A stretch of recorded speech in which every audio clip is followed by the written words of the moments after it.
কি অবস্থা? কেমন আছো সবাই? আইসিটি চ্যাপ্টার 2 লেকচার 1-এ সবাইকে স্বাগতম। সবাই কেমন আছো বলো? এক্সামের ডেট অ্যানাউন্সমেন্ট হয়ে গেছে, অনেকেই প্যানিক করতেছে। তোমরা যারা আমাদের ফাইনাল রিভিশন ব্যাচে আসো, তোমরাও কি প্যানিক করতেছো? তোমাদের তো প্যানিক করা উচিত না। তোমাদেরকে আমরা যেইভাবে নিয়ে আগাচ্ছি, পারফেক্ট একটা প্ল্যানে আমরা আগাচ্ছি। তোমাদের এইচএসসি পরীক্ষার 1 মাস আগে আমরা সবগুলা ক্লাস কমপ্লিট করব।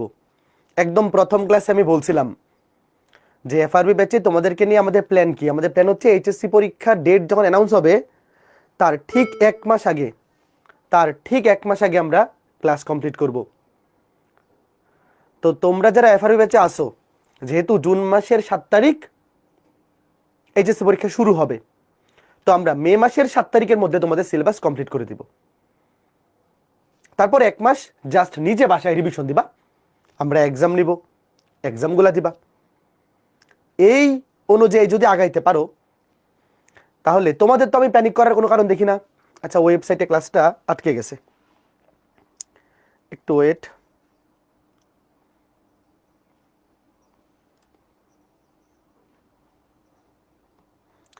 একটু ওয়েট করো, ওয়েবসাইটে আজকে ক্লাসটাও সমস্যা করতেছে।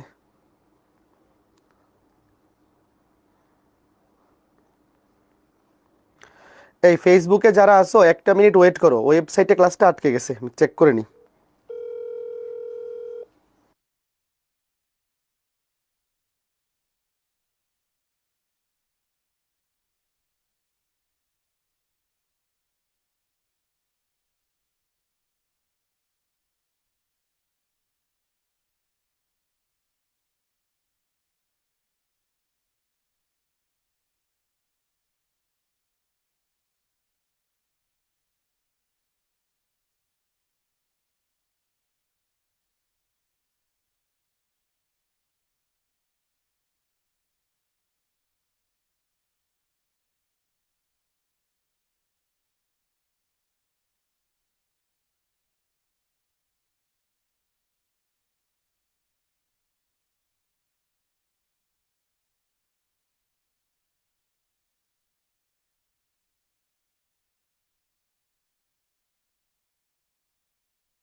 সাউন্ড অফ ছিল, ওয়েবসাইটে ক্লাস লোড হচ্ছে তো ওই জন্য সাউন্ডটা অফ করছিলাম। একটা সেকেন্ড, এখন এখন অন হয়েছে।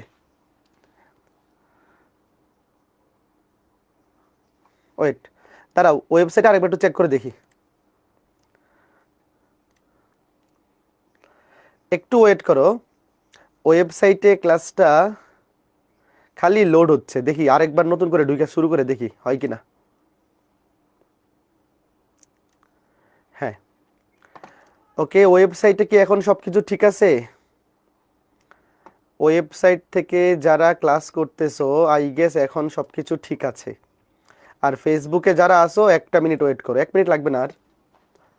আশা করি এখন সব কিছু ঠিক আছে। তাও যদি ওয়েবসাইটে কোনো প্রবলেম হয় একটু কষ্ট করে ফেসবুকে চলে আসিও। যদি ওয়েবসাইটে কারো ক্লাস করতে সমস্যা হয় ফেসবুকে চলে আসিও। আর ক্লাসটা শেষ হওয়ার সাথে সাথেই ওয়েবসাইটে দ্রুততম সময়ের মধ্যে রেকর্ডের ক্লাসটা পেয়ে যাবা। ধরো ক্লাস যদি 4:30টায় শেষ হয়, 2 ঘন্টা ক্লাস হয়, 5টার মধ্যে তোমরা ওয়েবসাইটে আশা করি পেয়ে যাবা রেকর্ডের ভিডিওটা, যদি কারো ক্লাস করতে অসুবিধা হয়। তো যেটা বলতেছিলাম, এক্সামের রুটিন অ্যানাউন্সড হয়েছে, অনেক প্যানিক। তোমাদের ফ্রেন্ড সার্কেলের যারা ব্যাচমেট আছে অনেক প্যানিক করতেছে। তোমরা যারা আমাদের এফআরবি ব্যাচে আসছো এবং ক্লাস করতেছো, আশা করি তোমাদের প্যানিক করার রিজন নাই। তোমাদের প্যানিক করার রিজন নাই কেন? কারণ আমরা তোমাদের এইচএসসি পরীক্ষা শুরুর 1 মাস আগে সিলেবাস কমপ্লিট করে ফেলবো। এইচএসসি পরীক্ষা যদি জুন মাসের 7 তারিখ শুরু হয়, দেখবা আমাদের এফআরবি ব্যাচে আমরা মে মাসের 7 তারিখ ক্লাস শেষ করে ফেলবো। তারপর 1 মাস খালি রিভিশন দিবা, বাসায় বসে খালি রিভিশন দিবা। আর লাস্টের 1 মাস আমরা ফাইনাল মডেল টেস্ট নিব। লাস্টের 1 মাস এই ওয়েবসাইটে আবার সেম প্রবলেম, ওয়েবসাইটে আবার সেম প্রবলেম, এটা ক্যান্সেল করেই দিই, শুধু ফেসবুকেই ক্লাস নেই। হ্যাঁ, শুধু ফেসবুকেই ক্লাস কন্টিনিউ করি। আচ্ছা ঠিক আছে, তো যেটা বলতেছিলাম, তোমরা যারা এফআরবি ব্যাচে আসো তোমাদের কোনো প্যানিক করার কারণ নাই, জাস্ট আমাদের সাথে আগাইতে থাকো। আমাদের ক্লাস যদি মে মাসের 7 তারিখ কমপ্লিট হয়, তোমারও যাতে মে মাসের 7 তারিখে কমপ্লিট হয়, বা ম্যাক্সিমাম মে মাসের 10, 12 বা 15, ধরো হ্যাঁ অনেকের ক্লাস কিছু জমে আছে, তুমি অ্যাটলিস্ট মে মাসের 15 তারিখের মধ্যে শেষ করো। তারপর লাস্টের 20 দিন রিভিশন, লাস্টের 20 দিন জাস্ট তুমি একদিন একটা করে অধ্যায়, মানে একদিন একটা করে পেপার জাস্ট রিভিশন দিবা। আমরা এফআরবি ব্যাচে এক্সাম নিব, তুমি এক্সামগুলো অ্যাটেন্ড করবা। তারপর লাস্টের দিকে তো 1 সপ্তাহ বাংলা পড়ার জন্য রাখতে হবে, বা লাস্টে তো বাংলা ইংরেজি আইসিটির জন্য সবাই 10 দিন রেখে দেয়, যে আইসিটি 1 দিন রিভিশন দিয়ে রাখলাম, ইংরেজি 2 দিন রিভিশন দিয়ে রাখলাম, বাংলার জন্য 7 দিন থাকলো, যে যেমনি প্ল্যান করো। আচ্ছা ঠিক আছে, তো চলো আমরা শুরু করি। আমরা পড়বো আইসিটি চ্যাপ্টার 2, আইসিটি চ্যাপ্টার 2, আজকে লেকচার 1। তোমরা কি জানো আইসিটি চ্যাপ্টার 2 থেকে কয়টা সৃজনশীল আছে? আমি আমার লাইফে কখনো আইসিটি চ্যাপ্টার 2 থেকে সৃজনশীল অ্যান্সারই করি নাই। কেন জানো? এটা এত বোরিং লাগে। এই অধ্যায়টা আমি যখন পড়তাম আমার কাছে এত বোরিং লাগতো, এই সুবিধা অসুবিধা পার্থক্য মুখ তুমুখ, যদিও বুঝে পড়লে মনে রাখা ইজি, বাট আমি যেটা করতাম, আমি অ্যান্সার করতাম অলওয়েজ এই যে এই অধ্যায় থেকে 2টা আসতো, সরি এটা না তো, তৃতীয় অধ্যায় থেকে 2টা আসতো, এখান থেকে একটা, এখান থেকে একটা, এখান থেকে 2টা, তো মোটামুটি এই 6টা থেকে আমি অ্যান্সার করতাম 5টা। কারণ এখান থেকে অ্যান্সার করলে ধরো যে 50-এ 50 পাওয়া যায়, বুঝছো? আমি যদি তোমাদের জায়গায় থাকতাম তাইলে এই 4টা অধ্যায় থেকে 6টা প্রশ্ন আসবে, এই 6টা থেকে আমি অ্যান্সার করতাম 50-এ 50 পাওয়ার জন্য। কারণ এই দুটো একটু বর্ণনামূলক অধ্যায়, তো এখানে ফুল মার্কস আসলে পাওয়া একটু টাফ। এই অধ্যায় থেকে অ্যান্সার করলে 8-এর বেশি দিতে চায় না, বা 9 দেয়, অবশ্য দেয় স্যাররা, মানে তুমি যদি ভালো লিখো তাইলে দিবে। আবার এই অধ্যায় থেকে অ্যান্সার করলে মানে 8 বা 9, 10-এ 10 দেওয়া একটু টাফ, মানে দিতে চায় না আর কি, ওই বাংলার মতো, সামাজিক বিজ্ঞানের মতো, বুঝছো? তো তোমার যেটা ভাল লাগে ভাইয়া, শোনো, তোমরা অনেকেই আসো যে ভাইয়া প্রোগ্রামিং পারি না, তাইলে তো তোমাদের জন্য এগুলো আনসার করতেই হবে। প্রোগ্রামিং থেকে 2টা সিকিউ আসবে, তো 8টা সিকিউ এর মধ্যে প্রোগ্রামিং যারা দুর্বল, তোমাদের বাকি 6টা আছে অপশন, 6টা থেকে 5টা অ্যান্সার করতে হবে। তো তুমি তো 5টা সৃজনশীলে অ্যান্সার করার জন্য 5টার প্রিপারেশন নিয়ে গেলে হবে না, একদম কাটায় কাটায় নাক পর্যন্ত পানি ডুবে যাচ্ছ এরকম অবস্থা হলে হবে না। 5টা সৃজনশীল অ্যান্সার করার জন্য মিনিমাম ভালো প্রিপারেশন 6টার নিতে হবে মিনিমাম। তো এখন তুমি তোমার প্রিপারেশন যে অবস্থায় আছে ওই অনুযায়ী প্ল্যান করো যে কোত্থেকে অ্যান্সার করবে। তবে এই 2টা অধ্যায় ভালো লিখলে 10-এ 9 দিবে, সমস্যা নেই। তো 10-এ 9 খারাপ কি? 10-এ 9 খারাপ না, ঠিক আছে, ভালোই। 10-এ 9 ভালো, সমস্যা নেই, 1 নাম্বার আশা ছাইরা দাও, ব্যাপার না। আচ্ছা ঠিক আছে, এখন পড়ার আগে আগে জানতে হবে এই অধ্যায়ে কি কি গুরুত্বপূর্ণ। পড়ার আগে জানতে হবে এই অধ্যায়ে কি কি গুরুত্বপূর্ণ। এই অধ্যায়ে কি কি গুরুত্বপূর্ণ, এই যে দেখো এই অধ্যায়ে কি কি গুরুত্বপূর্ণ, সবাই লিখো ভাই আজকে ক্লাসটা আগে আমরা কি কি গুরুত্বপূর্ণ এটা দেখবো, কারণ পরীক্ষায় এই অধ্যায় থেকে সব পড়ে গিয়ে মনেও রাখতে পারে না অনেকেই। আমি একটু ব্রাইটনেসটা কমাই দিই, দাঁড়াও, আমি একটু ক্যামেরার ব্রাইটনেসটা কমাই দিই যাতে তোমরা ইজিলি দেখতে পারো। ওকে, এখন কি লেখাগুলা একদম ক্লিয়ারলি দেখা যাচ্ছে ছোট্ট বন্ধুরা? আশা করি এখন লেখাগুলা ক্লিয়ারলি দেখতে পাচ্ছ। দেখো, হ্যাঁ দেখো, শোনো, আগে তো শর্ট সিলেবাস ছিল গত কয়েক বছর, তো শর্ট সিলেবাসের কারণে এই অধ্যায় থেকে 2টা সৃজনশীল আসতো, মানে অধ্যায় 6 সিলেবাসে ছিল না তখন, বাট এখন তো অধ্যায় 6 আছে। এখন এই অধ্যায় থেকে 2টা সৃজনশীল আসার সম্ভাবনা কম, বাট 1.5টা চলে আসতেও পারে, বলা যায় না, অনেক বড় অধ্যায় তো। তো এখন খুবই গুরুত্বপূর্ণ, এটা আমি ক্লাসের শেষে দিয়ে দিব, এটা লেখা লাগবে না, তোমরা দেখো ভাইয়া। গো আর ঘয়ের জন্য সবচেয়ে গুরুত্বপূর্ণ টাইপ, ভালো মতো আগে খেয়াল করে দেখো, একটু জুম আউট করে দিই, দেখো। হ্যাঁ, এই তোমরা কি দেখতে পাচ্ছ লেখাগুলো? একটু বলো তো, নাকি দেখা যায় না? একজন বলছে ইবিআই না শেষ, হ্যাঁ শেষ, খালি একটু বাইজা ছিল একটা অধ্যায়, আইসিটি অধ্যায় 2 পড়ানো বাকি ছিল, মনে আছে? দেখো, এই দেখো, এই তোমরা কি দেখতে পাচ্ছ? আমি একটু বলে যাচ্ছি, কেউ যদি, এটা অনেক ছোট লেখা তো, কারো যদি দেখতে অসুবিধা হয় টেনশন করিও না। ক্লাস শেষ হওয়ার পরে আমি এটার স্লাইড মানে দিয়ে দিব, ঠিক আছে? আচ্ছা ফাইন। এখন দেখো অ্যাসিনক্রোনাস এবং সিনক্রোনাস ডেটা ট্রান্সমিশন মেথডের সুবিধা অসুবিধা পার্থক্য। দেখো সুবিধা অসুবিধা পার্থক্য এই দুটার মধ্যে কিন্তু আলাদা কিছু না। কারণ কি, তুমি যদি দুইটার সুবিধা অসুবিধা জানো, তো দুইটার মধ্যে পার্থক্য তুমি এমনিই পেরে ফেলবা। তোমার কিন্তু আলাদা করে সুবিধা অসুবিধা পার্থক্য দুইটা আলাদা শিখতে হচ্ছে না। সুবিধা অসুবিধা তুমি জানো মানে এই দুইটার মধ্যে যে তুলনামূলক পার্থক্যটা সেটাই তোমাকে চাইছে। এদের মধ্যে কোনটির দক্ষতা বেশি এটা পড়বো আমরা আজকে ক্লাসেই। এই যে এটা দেখো 4 স্টার মানে খুবই ইম্পর্টেন্ট। 4 স্টার মানে দেখো 4 স্টার মানে কিন্তু ভালো ইম্পর্টেন্ট, যেহেতু 1 স্টার থেকে শুরু। মানে স্টার দেখো 1 স্টার টপিক যেগুলা কোনো স্টার নাই, মানে কোনো স্টার ছাড়া টপিক তো আমি এখানে দেই নাই। তোমাদের বইয়ের আরো অনেকগুলো টপিক আছে যেগুলো তো কোনো স্টার নাই, ঠিক আছে? আচ্ছা ফাইন, ঠিক আছে। এইবার খেয়াল করে দেখো, second simplex, half duplex, full duplex data transmission mode ব্যাখ্যা করে, এটা 2 স্টার মোটামুটি ইম্পর্টেন্ট পড়তে হবে। Unicast, broadcast, multicast data delivery মোডের ব্যাখ্যা, এটাও ইম্পর্টেন্ট। টুইস্টেড পেয়ার কেবলের গঠন ও সুবিধা, খেয়াল করে দেখো ভাইয়া আমরা 3টা কেবল শিখবো আজকে ক্লাসে। কয়টা কেবল? 3টা। একটা হচ্ছে টুইস্টেড পেয়ার কেবল, একটা হচ্ছে কোএক্সিয়াল কেবল, আর একটা হচ্ছে ফাইবার অপটিক কেবল। তার মধ্যে কোনটা বেশি ইম্পর্টেন্ট দেখে বলো, কোনটা বেশি ইম্পর্টেন্ট দেখো। এই তোমরা কি দেখতে পাচ্ছ? দাঁড়াও, এই যে দেখো, এই যে আমি বড় করে দিই, দেখো এই যে 3টা কেবল আজকে ক্লাসে আমরা পড়বো এবং তোমাদেরকে বলবো যে এগুলা ভালো মতো দেখো কোনটার গুরুত্ব বেশি, এইভাবে দেখে দেখে পড়বা। যেটা গুরুত্ব বেশি সেটাকে আগে বেশি ইম্পর্টেন্স দিবা। দেখো এই দেখো, এই যে 4 5 6 দেখো ফাইবার অপটিক কেবল, এইটা হচ্ছে 6 স্টার, মানে বুঝতেই পারতেছো কি অবস্থা এটার, 6 স্টার। কোএক্সিয়াল কেবল হচ্ছে 3 স্টার। ভাই আগে কোনটাকে গুরুত্ব দিবা আগে শোনো, কারণ এই অধ্যায় আলটিমেটলি নিজেরই পড়তে হবে। আমি তোমাকে কিছু এক্সপ্লেনেশন করে দিব, যতটুকু পসিবল তুলনামূলক পার্থক্যগুলা এক্সপ্লেন করে দিব আমি, বাট তোমাকে দিন শেষে এগুলা একটু মুখস্থই করে যেতে হবে। তারপরে টুইস্টেড পেয়ার কেবল হচ্ছে 1 স্টার। এখন 1 স্টার মানেও কিন্তু পরীক্ষায় আসছে, এরকম না যে আসে নাই। এখন তুমি ফাইবার অপটিক কেবল পড়লা, কোএক্সিয়াল পড়লা, টুইস্টেড পড়লা না, তো তোমার আর বোর্ডে পরীক্ষা আসলো টুইস্টেড, তাহলে তো তুমি সর্বনাশ। তো আসবে কিন্তু ইম্পর্টেন্ট বেশি এটা। তারপরে রেডিও ওয়েভ 1 স্টার, তারবিহীন মাধ্যম এবং তার যুক্ত মাধ্যমের তুলনায় এটা 3 স্টার, এটা বেশি ইম্পর্টেন্ট। তারপরে দেখো ব্লুটুথের ব্যবহার সুবিধা, এগুলা সহজ জিনিস। ব্লুটুথের ব্যবহার সুবিধা অসুবিধা, ওয়াইফাই এর সুবিধা অসুবিধা, ওয়াইম্যাক্স এর সুবিধা অসুবিধা, এগুলা 2 স্টার টপিক। সরি এই যে এটা একটা পাইছি, এই যে এখানে আরেকটা 3 স্টার, সরি 5 স্টার। এই দেখো এই যে আমরা এখানে এই 3টা জিনিস পড়বো, ব্লুটুথ এগুলা তো সবাই চেনো, ব্লুটুথ, ওয়াইফাই, ওয়াইম্যাক্স। তো এই 3টার মধ্যে কোনটা বেশি ইম্পর্টেন্ট বলো বলো বলো। দেখো ব্লুটুথ, ওয়াইফাই, ওয়াইম্যাক্স, দেখো এই যে 3টা সিমিলার টাইপেরই টেকনোলজি, সুবিধা পড়বো অসুবিধা পড়বো, তবে পরীক্ষার জন্য সবচেয়ে বেশি ইম্পর্টেন্ট হচ্ছে ওয়াইম্যাক্স এর ব্যবহার সুবিধা অসুবিধা এবং ওয়াইফাই ও ওয়াইম্যাক্স এর পার্থক্য। তো এখন দেখো পরীক্ষায় বেশি আসে এই যে এই পার্থক্যটা। তো ওয়াইফাই এবং ওয়াইম্যাক্স এর পার্থক্য তুমি যদি পরীক্ষায় পারতে চাও, তোমাকে অবশ্যই ওয়াইফাইও পড়তে হবে, ওয়াইম্যাক্সও পড়তে হবে, দুইটাই পড়তে হবে। এরপরে 3G 4G 5G মোবাইল ফোনের বৈশিষ্ট্য দেখো, এটা কত 6 star. 3G 4G 5G mobile ফোনের এগুলো তোমরা জাস্ট একবার রিডিং পড়লেই বুঝবা।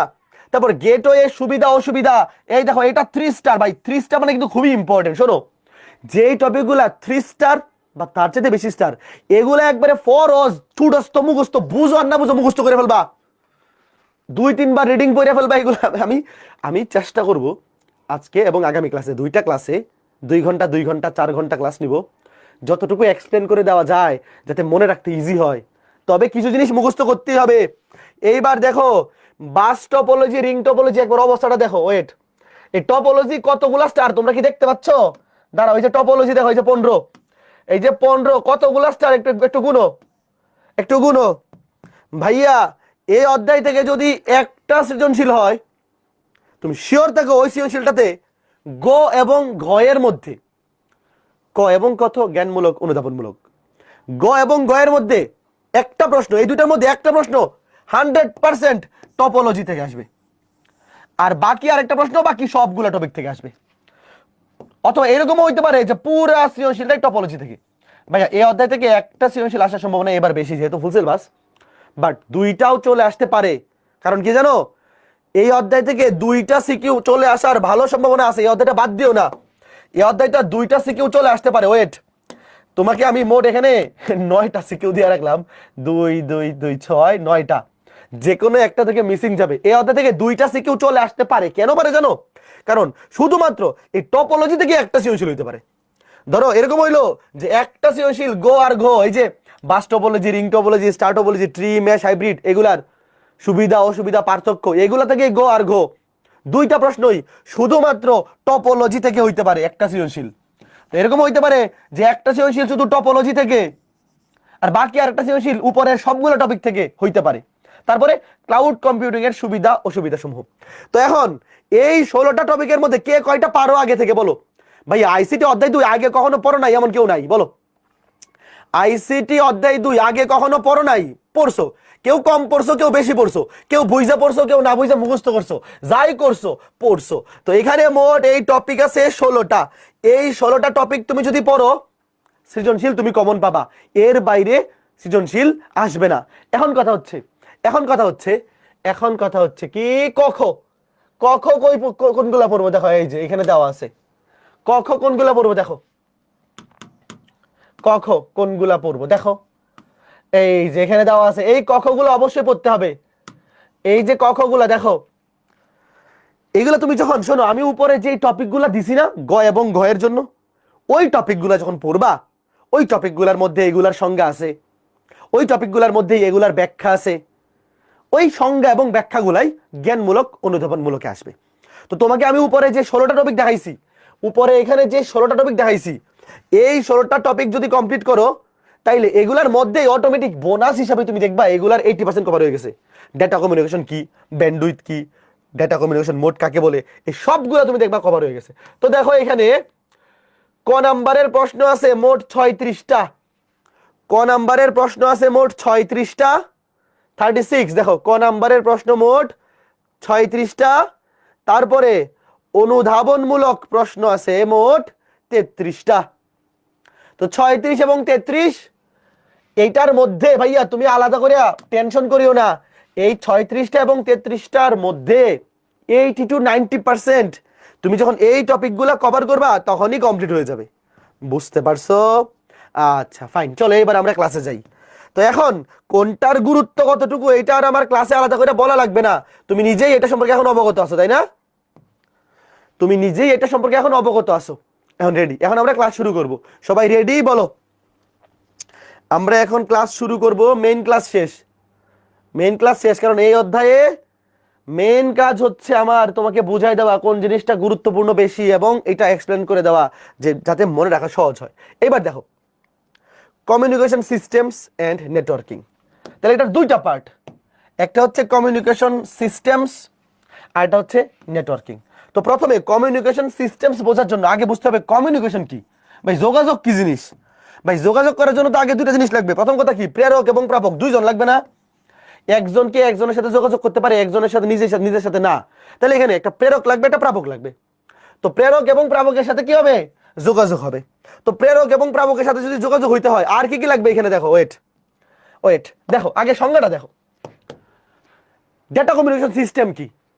যে সিস্টেম এক যন্ত্র থেকে অন্য যন্ত্রে নির্দিষ্ট চ্যানেলের মাধ্যমে নির্ভরযোগ্য উপাত্ত বা তথ্যকে স্থানান্তরিত করে তাকে ডেটা কমিউনিকেশন বলে বা ডেটা কমিউনিকেশন সিস্টেম বলে। তাহলে যে সিস্টেমে একটা যন্ত্র থেকে তুমি আরেকটা যন্ত্রে কি করবা? ইনফরমেশন বা তথ্য পাঠাবা, এটাই কি ডেটা কমিউনিকেশন সিস্টেম। এখন প্রথম খেয়াল করে দেখো, ডেটা কমিউনিকেশন সিস্টেমে সবার আগে কি লাগবে? প্রেরক এবং প্রাপক 2জন, এবং এটা তথ্য।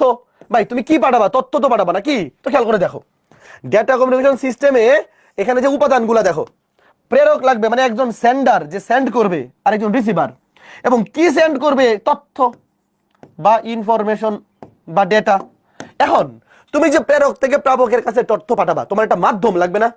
এই আমি যে কথা বলতেছি, কথাটা শব্দটা কিসের মাধ্যমে যাচ্ছে? বায়ু মাধ্যম। তারপরে আমি যে এখানে ধরো তুমি যে ক্লাস দেখতেছো, ধরো আমি প্রেরক তুমি গ্রাহক, এই ক্লাসের মাঝখানে কি কি মাধ্যম আছে চিন্তা করে দেখো। এই যে ইউটিউব না তো, এখানে তুমি ক্লাস করতেছো কেমনে? ধরো ওয়েবসাইট বা ফেসবুক, এবং আজকে ক্যামেরার মাধ্যমে কি তোমার কাছে যাচ্ছে। তো এটা ডেটা যাচ্ছে কিসের মাধ্যমে? মাধ্যম লাগবে, মাধ্যম লাগবে, মাধ্যম লাগবে। মাধ্যম ছাড়া কি যাইতে পারবা? পারবা না। আচ্ছা এইবার খেয়াল করে দেখো, আমি যে প্রেরক থেকে প্রাপকের কাছে ইনফরমেশন পাঠাবো, এখানে অবশ্যই কিছু নিয়ম নীতি থাকতে হবে না? বলো, আমি যে এই যে ক্লাস নিচ্ছি, তুমি যে ক্লাস করতেছো, এই ক্লাসটা করার জন্য তোমার কি করতে হয়েছে? এফআরবি ব্যাচে এনরোল করতে হয়েছে, এই ফেসবুক গ্রুপে ঢুকতে হয়েছে, এখন আবার ফেসবুকে তুমি ক্লাসে জয়েন করছো, মানে মাঝখানে কতগুলো কি আছে, নিয়ম নীতি আছে। তো এই প্রেরক প্রাপকের কাছে যে কোনো তথ্য যে পাঠাবে একটা মাধ্যমের মাধ্যমে, তো এইখানে কিছু নিয়ম নীতি আছে, এই নিয়ম নীতিগুলোকে বলে প্রোটোকল। এই যে এই ডেটা কমিউনিকেশনের যে নিয়ম নীতি ইংলিশ হচ্ছে প্রোটোকল, নিয়ম নীতি এটাকে কি বলে ইংলিশে বলে এটাকে প্রোটোকল। তো এই 5টা জিনিস মিলে হচ্ছে টোটাল একটা কমিউনিকেশন সিস্টেম রেডি হয়। দেখো এই যে এবার খেয়াল করে দেখো, এই যে ডেটা কমিউনিকেশন সিস্টেম 5টা উপাদান নিয়ে গঠিত, তথ্য প্রেরক গ্রাহক মাধ্যম প্রোটোকল। এইবার যদি এটা ক নাম্বারে আসে একটু শোনো, যদি ক নাম্বারে আসে কে কে পারবা বলো, আর কি মুখস্থ করতে হবে? ডেটা কমিউনিকেশন সিস্টেম কি? একটা যন্ত্র থেকে আরেকটা যন্ত্রে তুমি ইনফরমেশন পাঠাবা, এটাই হচ্ছে ডেটা কমিউনিকেশন সিস্টেম। এটার উপাদান কয়টা? 5টা। আগে তোমার একটা তথ্য লাগবে, তারপর যে পাঠাবে এবং যে রিসিভ করবে, তারপরে মাধ্যম লাগবে, প্রোটোকল হচ্ছে নিয়ম নীতিগুলো মিলে যে এখানে যে আদান প্রদান হচ্ছে এখানে একটা নিয়ম নীতি থাকতে হবে, এটা হচ্ছে প্রোটোকল। বুঝছো? তো যদি খ নাম্বারে আসে, খ নাম্বারে আসলে তুমি কি করবা? এখানে যতটুকু লেখা আছে ওটুকু লিখবা, এখানে যতটুকু লেখা আছে ওটুকু লিখলেই হয়ে যাবে। বুঝতে পারছো? আর এইগুলাকে তুমি যদি একটু এক্সপ্লেনেশন করতে চাও যে ধরো ভাই তুমি আমি আরেকটু বেশি লিখতে চাই, কি করব? তথ্য তুমি যেটা পাঠাবা এটা হচ্ছে তথ্য, প্রেরক যে পাঠাবে, যে গ্রহণ করবে গ্রাহক, যে যেই মাধ্যমে তুমি যা পাঠাবো ওটা মাধ্যম, যে নিয়ম নীতির মাধ্যমে এই প্রেরণটা হবে এটা হচ্ছে প্রোটোকল। বুঝছো কথা? এত বেশি ব্যাখ্যা লেখা লাগে না, আসলে অতটুকু লিখলেই হয়ে যাবে। আচ্ছা ফাইন, ঠিক আছে, তাহলে এতটুকু আমাদের কাছে ক্লিয়ার, এই জিনিসটা আমাদের কাছে ক্লিয়ার, ঠিক আছে। এইবার আসো খুবই ইম্পর্টেন্ট জিনিস, এটা পরীক্ষায় আসবে 100% শিওর থাকো। খ নাম্বারে আমি যদি তোমাকে দেখাই যে খ নাম্বারের সবচেয়ে ইম্পর্টেন্ট যে প্রশ্নগুলা, খ নাম্বারের সবচেয়ে ইম্পর্টেন্ট প্রশ্নগুলোর মধ্যে এটা কতবার যে আসছে আমি তোমাকে একবার দেখাই দিয়েছি। এটা কোথায় আছে, কোথায় আছে, মানে আছে এখানে, যেখানেই আছে আছে। আচ্ছা এখন খুঁজে বের করতে পারবো না, এখানে উপরে কোথাও আছে, যেখানে আসুক আছে। এই যে এটা দেখো, এই যে ডেটা ট্রান্সমিশনে মডুলেশন বা ডিমডুলেশন ব্যাখ্যা করো। দেখো মডুলেশন কিংবা ডিমডুলেশন ব্যাখ্যা করো। এটা অনেকেই মুখস্থ করে পরে মনে থাকে না, ভুলে যায়। আমি তোমাকে এক্সপ্লেন করে দিচ্ছি, শোনো, আমি তোমাকে এক্সপ্লেন করে দিচ্ছি, মনে থাকবে, ঠান্ডা মাথায় শোনো ভাইয়া। মডুলেশন এবং ডিমডুলেশন জিনিসটা কি একটু শোনো। এই যে আমরা ডেটা কমিউনিকেশন সিস্টেমের উপাদানগুলো দেখলাম, দেখো এই যে মাঝখানে মাধ্যম আছে, তো মাধ্যমটা দুই টাইপের হইতে পারে, তারবিহীন তারযুক্ত। মাধ্যম তারবিহীন হইতে পারে, তারযুক্ত মাধ্যম, দুই ধরনের মাধ্যম আমরা পড়বো নেক্সট ক্লাসে। আচ্ছা এখন তুমি এটা তো একটা যন্ত্র, এই প্রেরক এটা কি একটা ডিভাইস না? Electronic device. ধরো এটা একটা কম্পিউটার, তুমি এখানে এটা একটা কম্পিউটার, ধরো আইসিডিতে তুমি ইলেকট্রনিক ডিভাইস মানে তুমি চিন্তা করবে একটা কম্পিউটার। ধরো একটা কম্পিউটার থেকে একটা কম্পিউটার তুমি তথ্য পাঠাবা। তোমরা কি জানো কম্পিউটারের মধ্যে ইনফরমেশনগুলা কোন ভাষায় থাকে? কোন ভাষায় থাকে কে কে জানো? বাইনারিতে থাকে। কোন ভাষায় থাকে? ধরো 101010 লিখলাম, কোন ভাষায় থাকে বলো? যে কোনো কম্পিউটারে বা যে কোনো ইলেকট্রনিক ডিভাইসে ইনফরমেশনগুলা বাইনারিতে থাকে। তো বাইনারি ইনফরমেশনগুলা এখানে যে ডিভাইসে সেখানে কোন সিগন্যাল হিসেবে থাকে জানো? Digital signal. এরকম ডিজিটাল, এই যে এটা হচ্ছে ডিজিটাল সিগন্যাল, এই যে এরকম এরকম দেখতে, ডিপেন্ডিং অন 1011 নাকি 1010 এরকম। তো এটা হচ্ছে ডিজিটাল সিগন্যাল। এখন তুমি যখন এই ডিজিটাল সিগন্যালটাকে আরেকটা ডিভাইসে পাঠাবা, এই মাঝখানে যে মাধ্যম আছে, এই মাধ্যম কিন্তু এই যে দেখো এই যে মাঝখানে যে মাধ্যম আছে, ধরো তার যুক্ত বা তারবিহীন, এই যে মাঝখানের মাধ্যমে ডিজিটাল সিগন্যাল কিন্তু পাঠানো যায় না। তুমি যখন এই সিগন্যালটাকে, ডিজিটাল সিগন্যালটাকে তুমি আরেকটা ইলেকট্রনিক ডিভাইসে পাঠাবা, মাঝখানে যে মাধ্যম আছে এখানে এটা ডিজিটাল সিগন্যাল হিসেবে ট্রান্সফার করা যায় না, অ্যানালগ সিগন্যাল হিসেবে ট্রান্সফার করতে হয়। অ্যানালগ সিগন্যাল, এই অ্যানালগ সিগন্যাল চেনো? তরঙ্গ পড়ছো তোমরা? এই যে তোমরা কি তরঙ্গ পড়ছো? এটা আপাতত মুইছা দিই, নাকি স্কিপ করে দিছো? অ্যানালগ সিগন্যাল যেটাকে বলে অ্যানালগ বা প্রাকৃতিক সিগন্যাল, অ্যানালগ সিগন্যাল, এটা হচ্ছে অ্যানালগ সিগন্যাল, তরঙ্গাকারে যায়। দেখো আমরা যখন এই সিগন্যালটাকে এই ডিভাইস থেকে এই ডিভাইসে পাঠাবো, তো কোনো একটা মাধ্যমে পাঠাইতে হবে, মাঝখানে একটা মিডিয়াম থাকবে, তো ওখানে অ্যানালগ সিগন্যাল আকারে পাঠাইতে হয়। তো এখন এই যে এই কম্পিউটারে সিগন্যালটা আছে কি ডিজিটাল, মাঝখানে অ্যানালগ বানাইতে হবে, তারপরে সিগন্যালটা আবার যখন এই ডিভাইসে পৌঁছাবে তখন আবার সেম জিনিস করতে হবে, আবার এটাকে কি বানাইতে হবে ডিজিটাল বানাইতে হবে। কারণ কি, কারণ এটা তো আর অ্যানালগ বুঝে না, তাকে আবার তখন এটাকে কনভার্ট করতে হবে, এটাকে আবার কনভার্ট করে ডিজিটাল বাইনারি সিগন্যালে মানে ডিজিটাল সিগন্যালে কনভার্ট করতে হবে। ধরো এই যে দেখো আবার এটাকে ডিজিটাল সিগন্যালে কনভার্ট করতে হবে। তাহলে এখানে দুইটা কাজ হবে, শোনো এখানে দুইটা কাজ হবে। কি, প্রথমে এই প্রেরকের যে ডিজিটাল সিগন্যাল এইটাকে অ্যানালগ বানাইতে হবে, এটাকে বলে মডুলেশন। দেখো ভালো মতো বুঝো, পরে বানায় লিখতে পারবা। এগুলোকে বলে, এটাকে বলে মডুলেশন। তারপর এই অ্যানালগ সিগন্যালটা যখন প্রাপক ডিভাইসে পৌঁছাবে তখন সেটাকে আবার ডিজিটাল বুঝাইতে হবে, মানে আবার ডিজিটাল বানাইতে হবে, নাহলে তো সে বুঝতে পারবে না। তো এই যে এই অ্যানালগটাকে আবার এখানে ডিজিটাল সিগন্যাল বানানো হয়, এটাকে বলা হয় আবার ডিমডুলেশন। কে কে বুঝছো বলো এবার পরীক্ষায় আসলে কে কে বানায় লিখতে পারবা, মানে বানায় লিখবা না, রিডিং পরে দেখবা যে প্রশ্নে বইয়ের মধ্যে কেমনে বলা আছে, মানে চেষ্টা করবা বইয়ের ভাষাগুলো মেনটেন করতে। দেখো ভাইয়া আমরা যখন একটা ডেটা কমিউনিকেশন সিস্টেমের এই যে 5টা উপাদান শিখবো, আমরা এই জিনিসটা বুঝে রাখবো যে প্রেরক থেকে প্রাপককে আমরা যখন ডিজিটাল সিগন্যাল পাঠাইতে যাব সেটাকে অবশ্যই অ্যানালগ সিগন্যালে কনভার্ট করে পাঠাইতে হবে। তো প্রথমে কি করতে হবে, এই যে প্রেরক ডিভাইসে ডিজিটাল সিগন্যালকে অ্যানালগ সিগন্যাল বানাইতে হবে, এটাকে বলে মডুলেশন। এবং প্রাপক কম্পিউটারে অ্যানালগকে আবার ডিজিটাল বানাইতে হবে, এটাকে বলে ডিমডুলেশন। তো এখন ঠান্ডা মাথায় দেখো, এখন একটু রিডিং পড়ো, দেখো কই গেল, আচ্ছা এটা উপরে। এখন একটু এই যে দেখো, এই যে রিডিং পড়ো, এই দেখো আমরা ইমেলের মাধ্যমে যে টেক্সট ছবি পাঠাই এগুলো আসলে ডিজিটাল ফরম্যাটের ডাটা, দেখো ডিজিটাল ফরম্যাট। কিন্তু এটাকে যখন এক কম্পিউটার থেকে অন্য কম্পিউটারে স্থানান্তরিত করা হয় তখন এটিকে অবশ্যই তার যুক্ত বা তারবিহীন যে কোনো মাধ্যমের মধ্য দিয়ে অ্যানালগ হিসেবে পরিবর্তিত হতে, অ্যানালগ বা ডিজিটাল বা সিগন্যাল হিসেবে পরিবর্তিত করা যায়। আমরা মডুলেশন আর ডিমডুলেশনে জাস্ট অ্যানালগটাই শিখবো। এখন দেখো, সুতরাং উৎস থেকে গন্তব্যে পরিবহনের মাধ্যমে প্রবেশ করার পূর্বে ডিজিটাল থেকে অ্যানালগ সিগন্যাল রূপান্তর করার প্রয়োজন হয়। দেখো এই যে ডিজিটাল থেকে অ্যানালগ সিগন্যালে রূপান্তর করার প্রয়োজন হয়, এটাকে বলে মডুলেশন। দেখো তার মানে ডিজিটাল থেকে ডেটাকে, ডিজিটাল সিগন্যাল থেকে অ্যানালগ এখানে কনভার্ট করার সময় এটাকে আমরা বলবো মডুলেশন। আর যখন উল্টা কাজ করব, যখন অ্যানালগ থেকে ডিজিটাল কনভার্ট করব সেটাকে বলে ডিমডুলেশন। দেখো এই যে পুনরায় গন্তব্যে পৌঁছাবার পর ডিজিটাল ডিভাইসে এটাকে অবিকৃত অবস্থায় পাবার জন্য ডেটাকে আবার অ্যানালগ থেকে ডিজিটাল ফরম্যাটে কনভার্ট করতে হয়, এটাকে বলে ডিমডুলেশন। বুঝতে পারছো? এই যে এখানে হচ্ছে মডুলেশনের সংজ্ঞা, এখানে হচ্ছে ডিমডুলেশনের সংজ্ঞা। এবং এই কাজটা কে করে জানো? এই কাজটা দেখো ডেটা ট্রান্সমিশনে এই মডুলেশন এবং ডিমডুলেশনের কাজটি একটা ডিভাইস করে থাকে, এমসিকিউতে আসবে। এই ডিভাইসটার নাম কি? এই ডিভাইসটার নাম হচ্ছে মডেম। তোমরা মডেম চেনো? এই ডিভাইসটার নাম, ভাই এটা তো একটা কাজ করার জন্য লোক লাগবে, দেখো লোক লাগবে মানে খেয়াল করে দেখো, এই যে তুমি এখানে মডুলেশন করতেছো, ডিজিটালকে অ্যানালগ বানাচ্ছ, আবার এখানে অ্যানালগকে ডিজিটাল। তো এই কাজটা কে করে? এই কাজটা কে করে বলো? মডেম করে। এমসিকিউতে আসবে, মনে রাখবে এই কাজটা কে করে? মডেম। ঠিক আছে, মনে থাকবে? তাহলে মডেম হচ্ছে একটা মডুলেশন বা ডিমডুলেশন কাজ করে এরকম একটা ডিভাইস।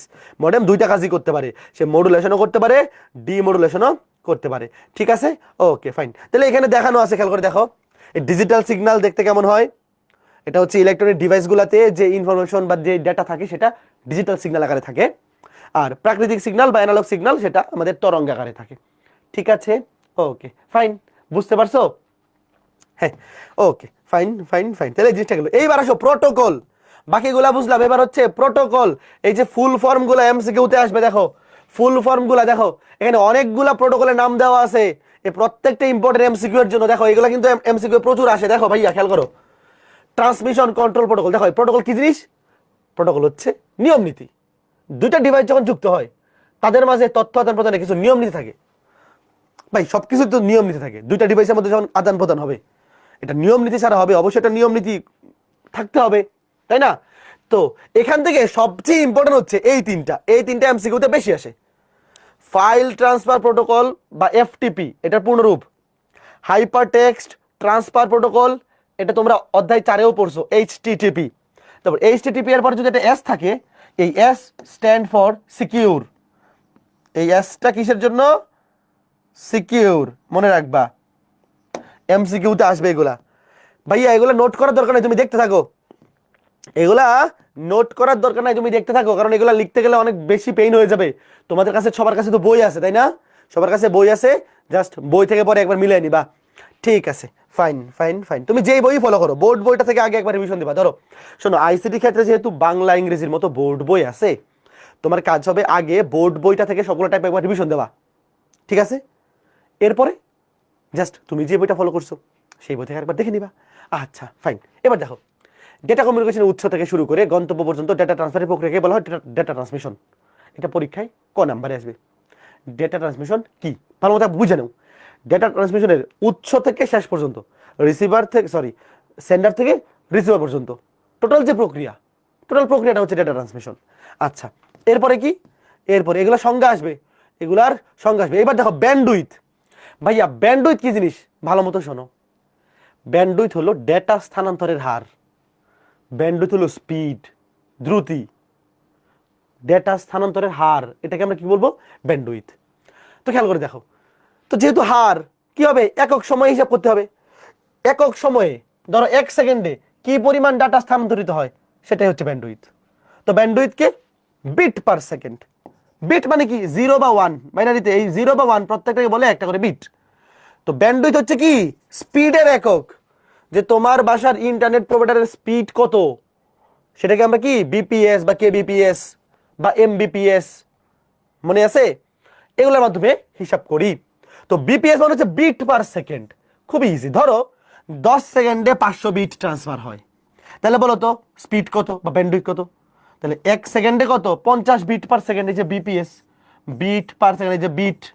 তোমরা কি জানো 1 বাইট সমান 8 বিট? একটু পরেই দেখবো, এগুলো একটু পরেই আছে, একটু পরেই আছে। আচ্ছা একটু পরে দেখতেছি। দেখো এখন খেয়াল করে দেখো ভাইয়া, আর যখন তার বিহীন মাধ্যমে ফ্রিকোয়েন্সি, দেখো ধরো যখন তার যুক্ত মাধ্যমে ডেটা ট্রান্সফার হয়, যেমন তোমার বাসায় ওয়াইফাই, তখন কিন্তু তুমি বিপিএস বা কেবিপিএস বা এমবিপিএস এই রেটে তুমি হিসাব করো ব্যান্ডউইথ।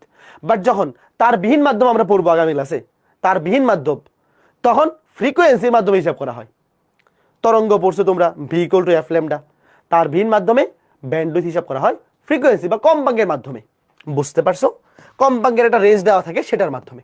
আচ্ছা এবার দেখো, খেয়াল করে দেখো, এবার আমরা যাব বিট। এই যে দেখো ভাইয়া, BPS bit per second 1 bit, KBPS kilo bit, kilo মানে 1000 বিট, এমবিপিএস 1000 কিলো বিট। দেখো তুমি যখন বিট থেকে কিলো বিটে যাবা তখন 1000 হবে, আবার কিলো বিট থেকে মেগাবিট আরো 1000, মেগাবিট থেকে গিগাবিট আরো 1000, তারপর টেরাবিট আরো 1000, তারপরে কি পেটাবিট আরো 1000। এগুলো জাস্ট একবার দেখে রাখবে, এমসিকিউতে চলে আসতে পারে, এমসিকিউতে চলে আসতে পারে। এইবার এই ম্যাথে একবার রিডিং পড়ো, সব এগুলো অ্যান্সার করা আছে, তুমি খালি দেখো। ভাইয়া একটি চ্যানেল দিয়ে 3 সেকেন্ডে 8100 বিট স্থানান্তরিত হইলে ব্যান্ডউইথ কত? ব্যান্ডউইথ মানে কি 1 সেকেন্ডে কতটুকু যায়? এগুলো এমসিকিউতে আসতে পারে বা সৃজনশীলের ক খতে চলে আসতে পারে। বিপিএস ব্যান্ডউইথ আমরা বিপিএস একক হিসাব করতেছি যখন তার বিহীন মানে তার যুক্ত মাধ্যমগুলোতে, আর তার বিহীন মাধ্যমে আমরা B equal to F lambda, ওটা দিয়া পরীক্ষায় আইসিসিতে প্রশ্ন আসবে না। B equal to F lambda দিয়া ফিজিক্সে প্রশ্ন তোমরা প্রচুর পড়বা, কেমিস্ট্রিতেও আছে। আচ্ছা তাইলে 3 সেকেন্ডে 8100 হলে 1 সেকেন্ডে কত? 2700। তাহলে 2700 বিপিএস, এটা হচ্ছে বিট পার সেকেন্ড। তো আমরা তো নর্মালি আমরা কি নর্মাল স্পিডকে আমরা কি বিপিএস হিসাব করি, বিট পার সেকেন্ডে না, কেবি বা এমবি। আমরা তো সবসময় ইউজ করার সময় কিলো বিট পার সেকেন্ড বা মেগা বিট পার সেকেন্ড এই এককটা ইউজ করি। তো তুমি 1000 দিয়ে ভাগ করে দাও, 1000 দিয়ে ভাগ করলে কত হবে? 2.7 কিলো বিট পার সেকেন্ড, ঠিক আছে? আচ্ছা ফাইন, ওকে। এইবার আসো বাইট।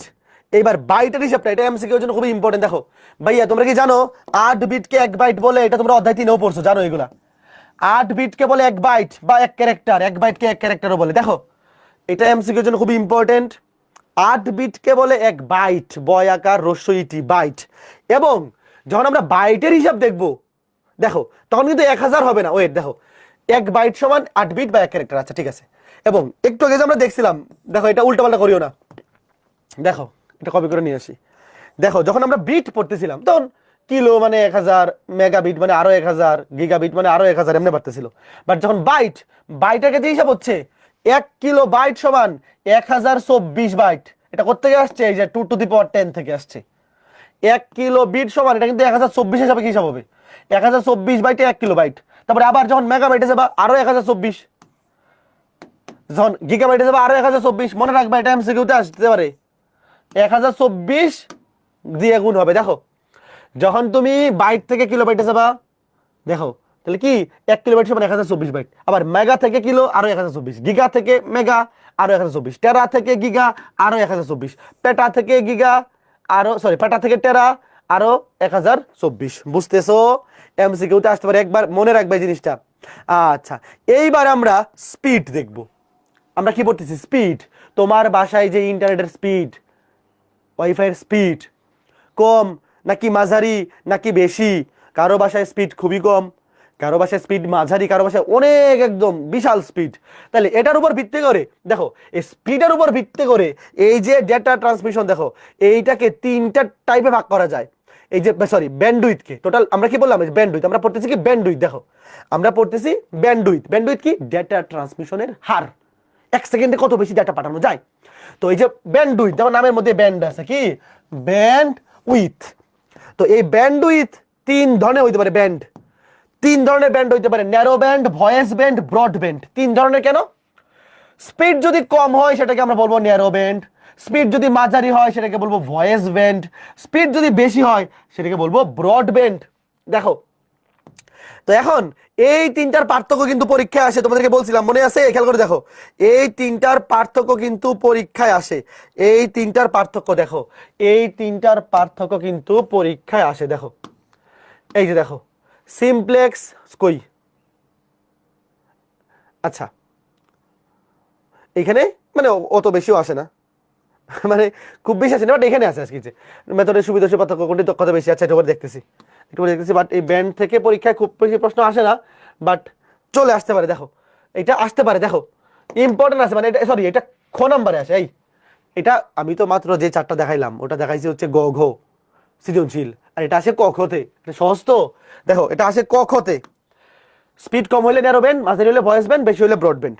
তো এখন দেখো এই যে এই 3টার তুলনা, তো ভাই আমরা তো বুঝতেছি এটার স্পিড কি হবে? সবচেয়ে কম।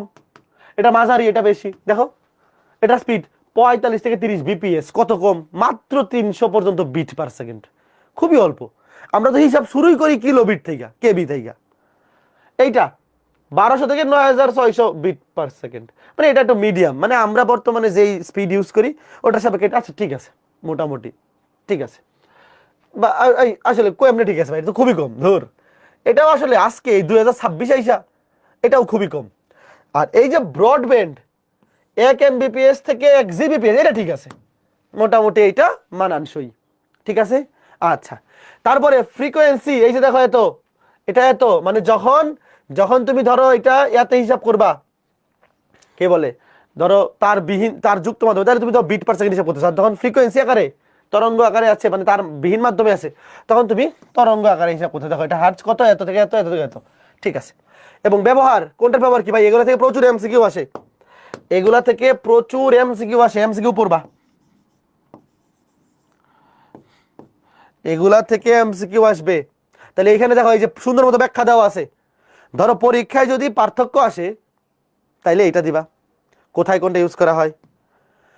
তারপর যদি পরীক্ষায় এরকম আসে যে খ নাম্বারের প্রশ্নে ন্যারো ব্যান্ড ব্যাখ্যা করো, দেখো তাহলে কি দিবা? ওই বৈশিষ্ট্যগুলো দিবা, যে এর স্পিড কত থেকে কত পর্যন্ত হইতে পারে, তারপর ফ্রিকোয়েন্সি কত থেকে কত, তারপর কি কিসে ব্যবহার করা হয়। সেম এই 3টা ডাটা জানা থাকলে তুমি পরীক্ষা লিখে ফেলতে পারবা, এই 3টা ডাটা জানা থাকলে তুমি পরীক্ষায় লিখে ফেলতে পারবা, ঠিক আছে। আচ্ছা এইবার খুবই গুরুত্বপূর্ণ টপিক, ডেটা ট্রান্সমিশন মেথড। এই ডেটা ট্রান্সমিশন মেথড খুবই ইম্পর্টেন্ট। দেখো data transmission method, data transmission method হচ্ছে 2 ধরনের, একটা হচ্ছে সমান্তরাল, একটা হচ্ছে অনুক্রমিক। দেখো এক ডিভাইস থেকে অন্য ডিভাইসে ডেটা বিন্যাসের মাধ্যমে স্থানান্তরের প্রক্রিয়াকে কি বলে? Data transmission method. এখানে 2টা বিন্যাস আছে, একটু পরেই দেখবো যে তুমি একটা ডিভাইস থেকে একটা ডিভাইসে ডেটা বিন্যাসের মাধ্যমে কি করবা? স্থানান্তরিত করবা, এটাকে বলে ডেটা ট্রান্সমিশন মেথড। বিন্যাসের উপর ডিপেন্ড করে এটার মেথড 2 ধরনের হতে পারে, একটা হচ্ছে সমান্তরাল বা প্যারালাল ডেটা ট্রান্সমিশন মেথড, আর একটা হচ্ছে অনুক্রমিক বা সিরিয়াল ডেটা ট্রান্সমিশন মেথড। তো এইটার নামের মধ্যেই পরিচয় আছে, ওয়েট, নামের মধ্যে খালি শোনো, মনে মনে থাকবে। দেখো নাম থেকে একটু ভালো মতো বোঝো। সমান্তরাল অনুক্রমিক। ভাইয়া সমান্তরালে কি হয় দেখো, ওয়েট, সমান্তরালে তুমি ধরো 1 বাইট বা একটা ক্যারেক্টার, 1 বাইট মানে কি 1 ক্যারেক্টার, দেখো 1 বাইট মানে 8 বিট মানে 1 ক্যারেক্টার। তুমি একটা বাইট মানে 8 বিটকে একবারে স্থানান্তর করবা প্যারালালি। দেখো কয়টা লাইন লাগবে? 8টা। 1 2 3 4 5 6 7, এই আরেকটা কই? 1 2 3 4টা আইকা নেও, এটা কম হয়ে গেছে, একটা কম হয়ে গেছে, আইকা নেও, উপরে আইকা দিচ্ছি। ধরো এই যে মোট কয়টা হবে? মোট 8টা।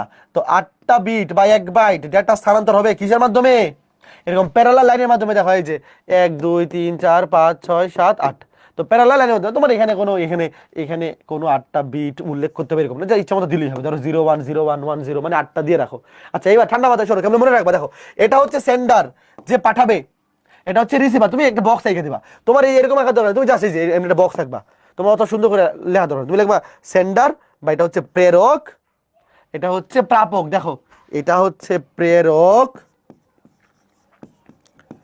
এইটা হচ্ছে প্রাপক।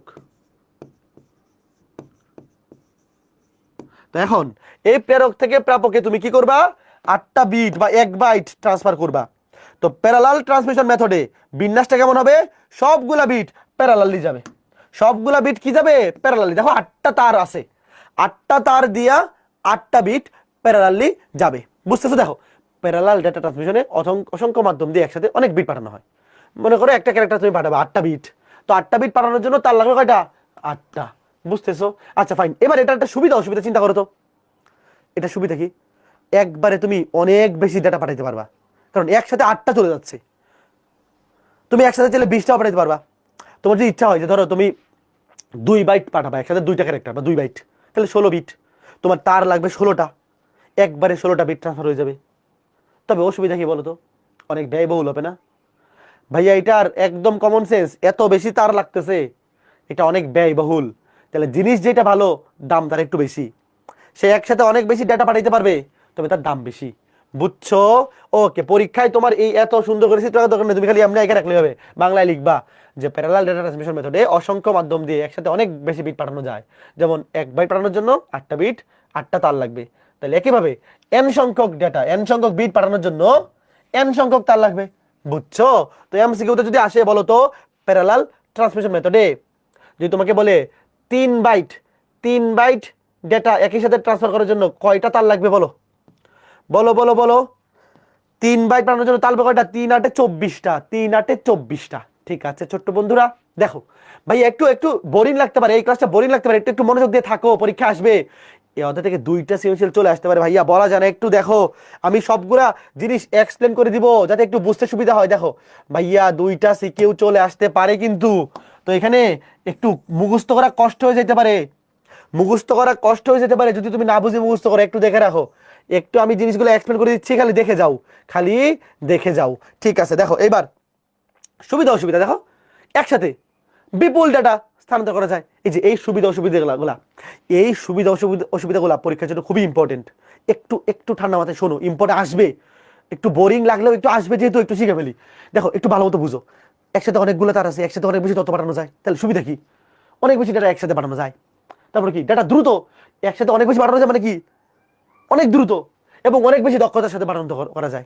গেল। প্যারালাল ট্রান্সমিশন অসুবিধা, দূরবর্তী স্থানে ব্যবহার করা সম্ভব নয়। এত বেশি তার, এত বেশি তার এত দূরে নেওয়া সম্ভব? এত দূরে একটা তার নেওয়া যেতে পারে, এত বেশি তার ভাই খুবই কষ্ট হয়ে যাবে, বুঝতে পারতেছো, এবং অনেক ব্যয়বহুল। তাহলে এই জিনিসগুলো আর মুখস্থ করতে হবে? বলো ঠান্ডা মাথায় চোখ বন্ধ করে চিন্তা করো। না না না, যেহেতু অনেক বেশি তার একসাথে অনেক ডাটা পাঠানো যাবে, তাহলে স্পিড কি হবে? বেশি হবে, দক্ষতা বেশি, দক্ষতা মানে অনেক বেশি দক্ষতার সাথে স্থানান্তরিত হবে। দূরবর্তী স্থানে ব্যবহার করা সম্ভব নয়, কারণ কি? এত বেশি তার ভাই, তারের জটলা হয়ে যাবে, আমরা অনেক ব্যয়বহুল। গেল, এটা গেল কোনটা? প্যারালাল। এখন হচ্ছে সিরিয়াল। নাম শুনে বোঝা যাচ্ছে না? নাম শুনে বোঝা যাচ্ছে যে এখানে কি সিরিয়ালে যাবে, এক সিরিয়ালে। এই লাইন পিটি করছো না তোমরা? পিটি করছো, সমাবেশ, সাবধান হবে, সাবধান, তারপর আরামে দাঁড়াও, এই সোজা পিটির মতো, যে একটা পরে একটা সিরিয়াল হয়েছে। ধরো তুমি মার্চ করতেছো, এক নম্বর B1 B2 মানে 8টা বিট, এখানে মাঝখানে B2 মিসিং হয়ে গেছে, আমি লিখে দিছি, মানে 8টা বিট এক সিরিয়ালে। ধরো যে সবার আগে গেছে, তারপর B2 B3 মানে সিরিয়াল হয়েছে। ধরো যে এখান থেকে এটা হচ্ছে প্রেরক, তুমি বক্স করবা, জাস্ট এটা বক্স, এটা একটা বক্স। তারপর ধরো 8টা বিট, ধরো এটা B1 B2 মানে সবার আগে যেটা গেছে আগে দিলাম 1 2 3 4 5 6 7 8, তাহলে 8টা বিট ধরো এই যে এদিক থেকে এদিকে যাচ্ছে, সিরিয়াল মোডে, বুঝছো? একই সিরিয়ালে নামের মধ্যেই পরিচয় আছে। দেখো প্রেরক ও প্রাপকের মধ্যে যে ধারাবাহিকভাবে মানে সিরিয়াল ওয়াইজ একটি বিটের পর একটি বিট স্থানান্তর করলে তাকে অনুক্রম বা সিরিয়াল ডেটা ট্রান্সমিশন বলে। ডেট না, এটা ডেটা হবে, এটা টাইপিং মিস্টেক দেখলে বুঝবা। সিরিয়াল ডেটা ট্রান্সমিশন বলে।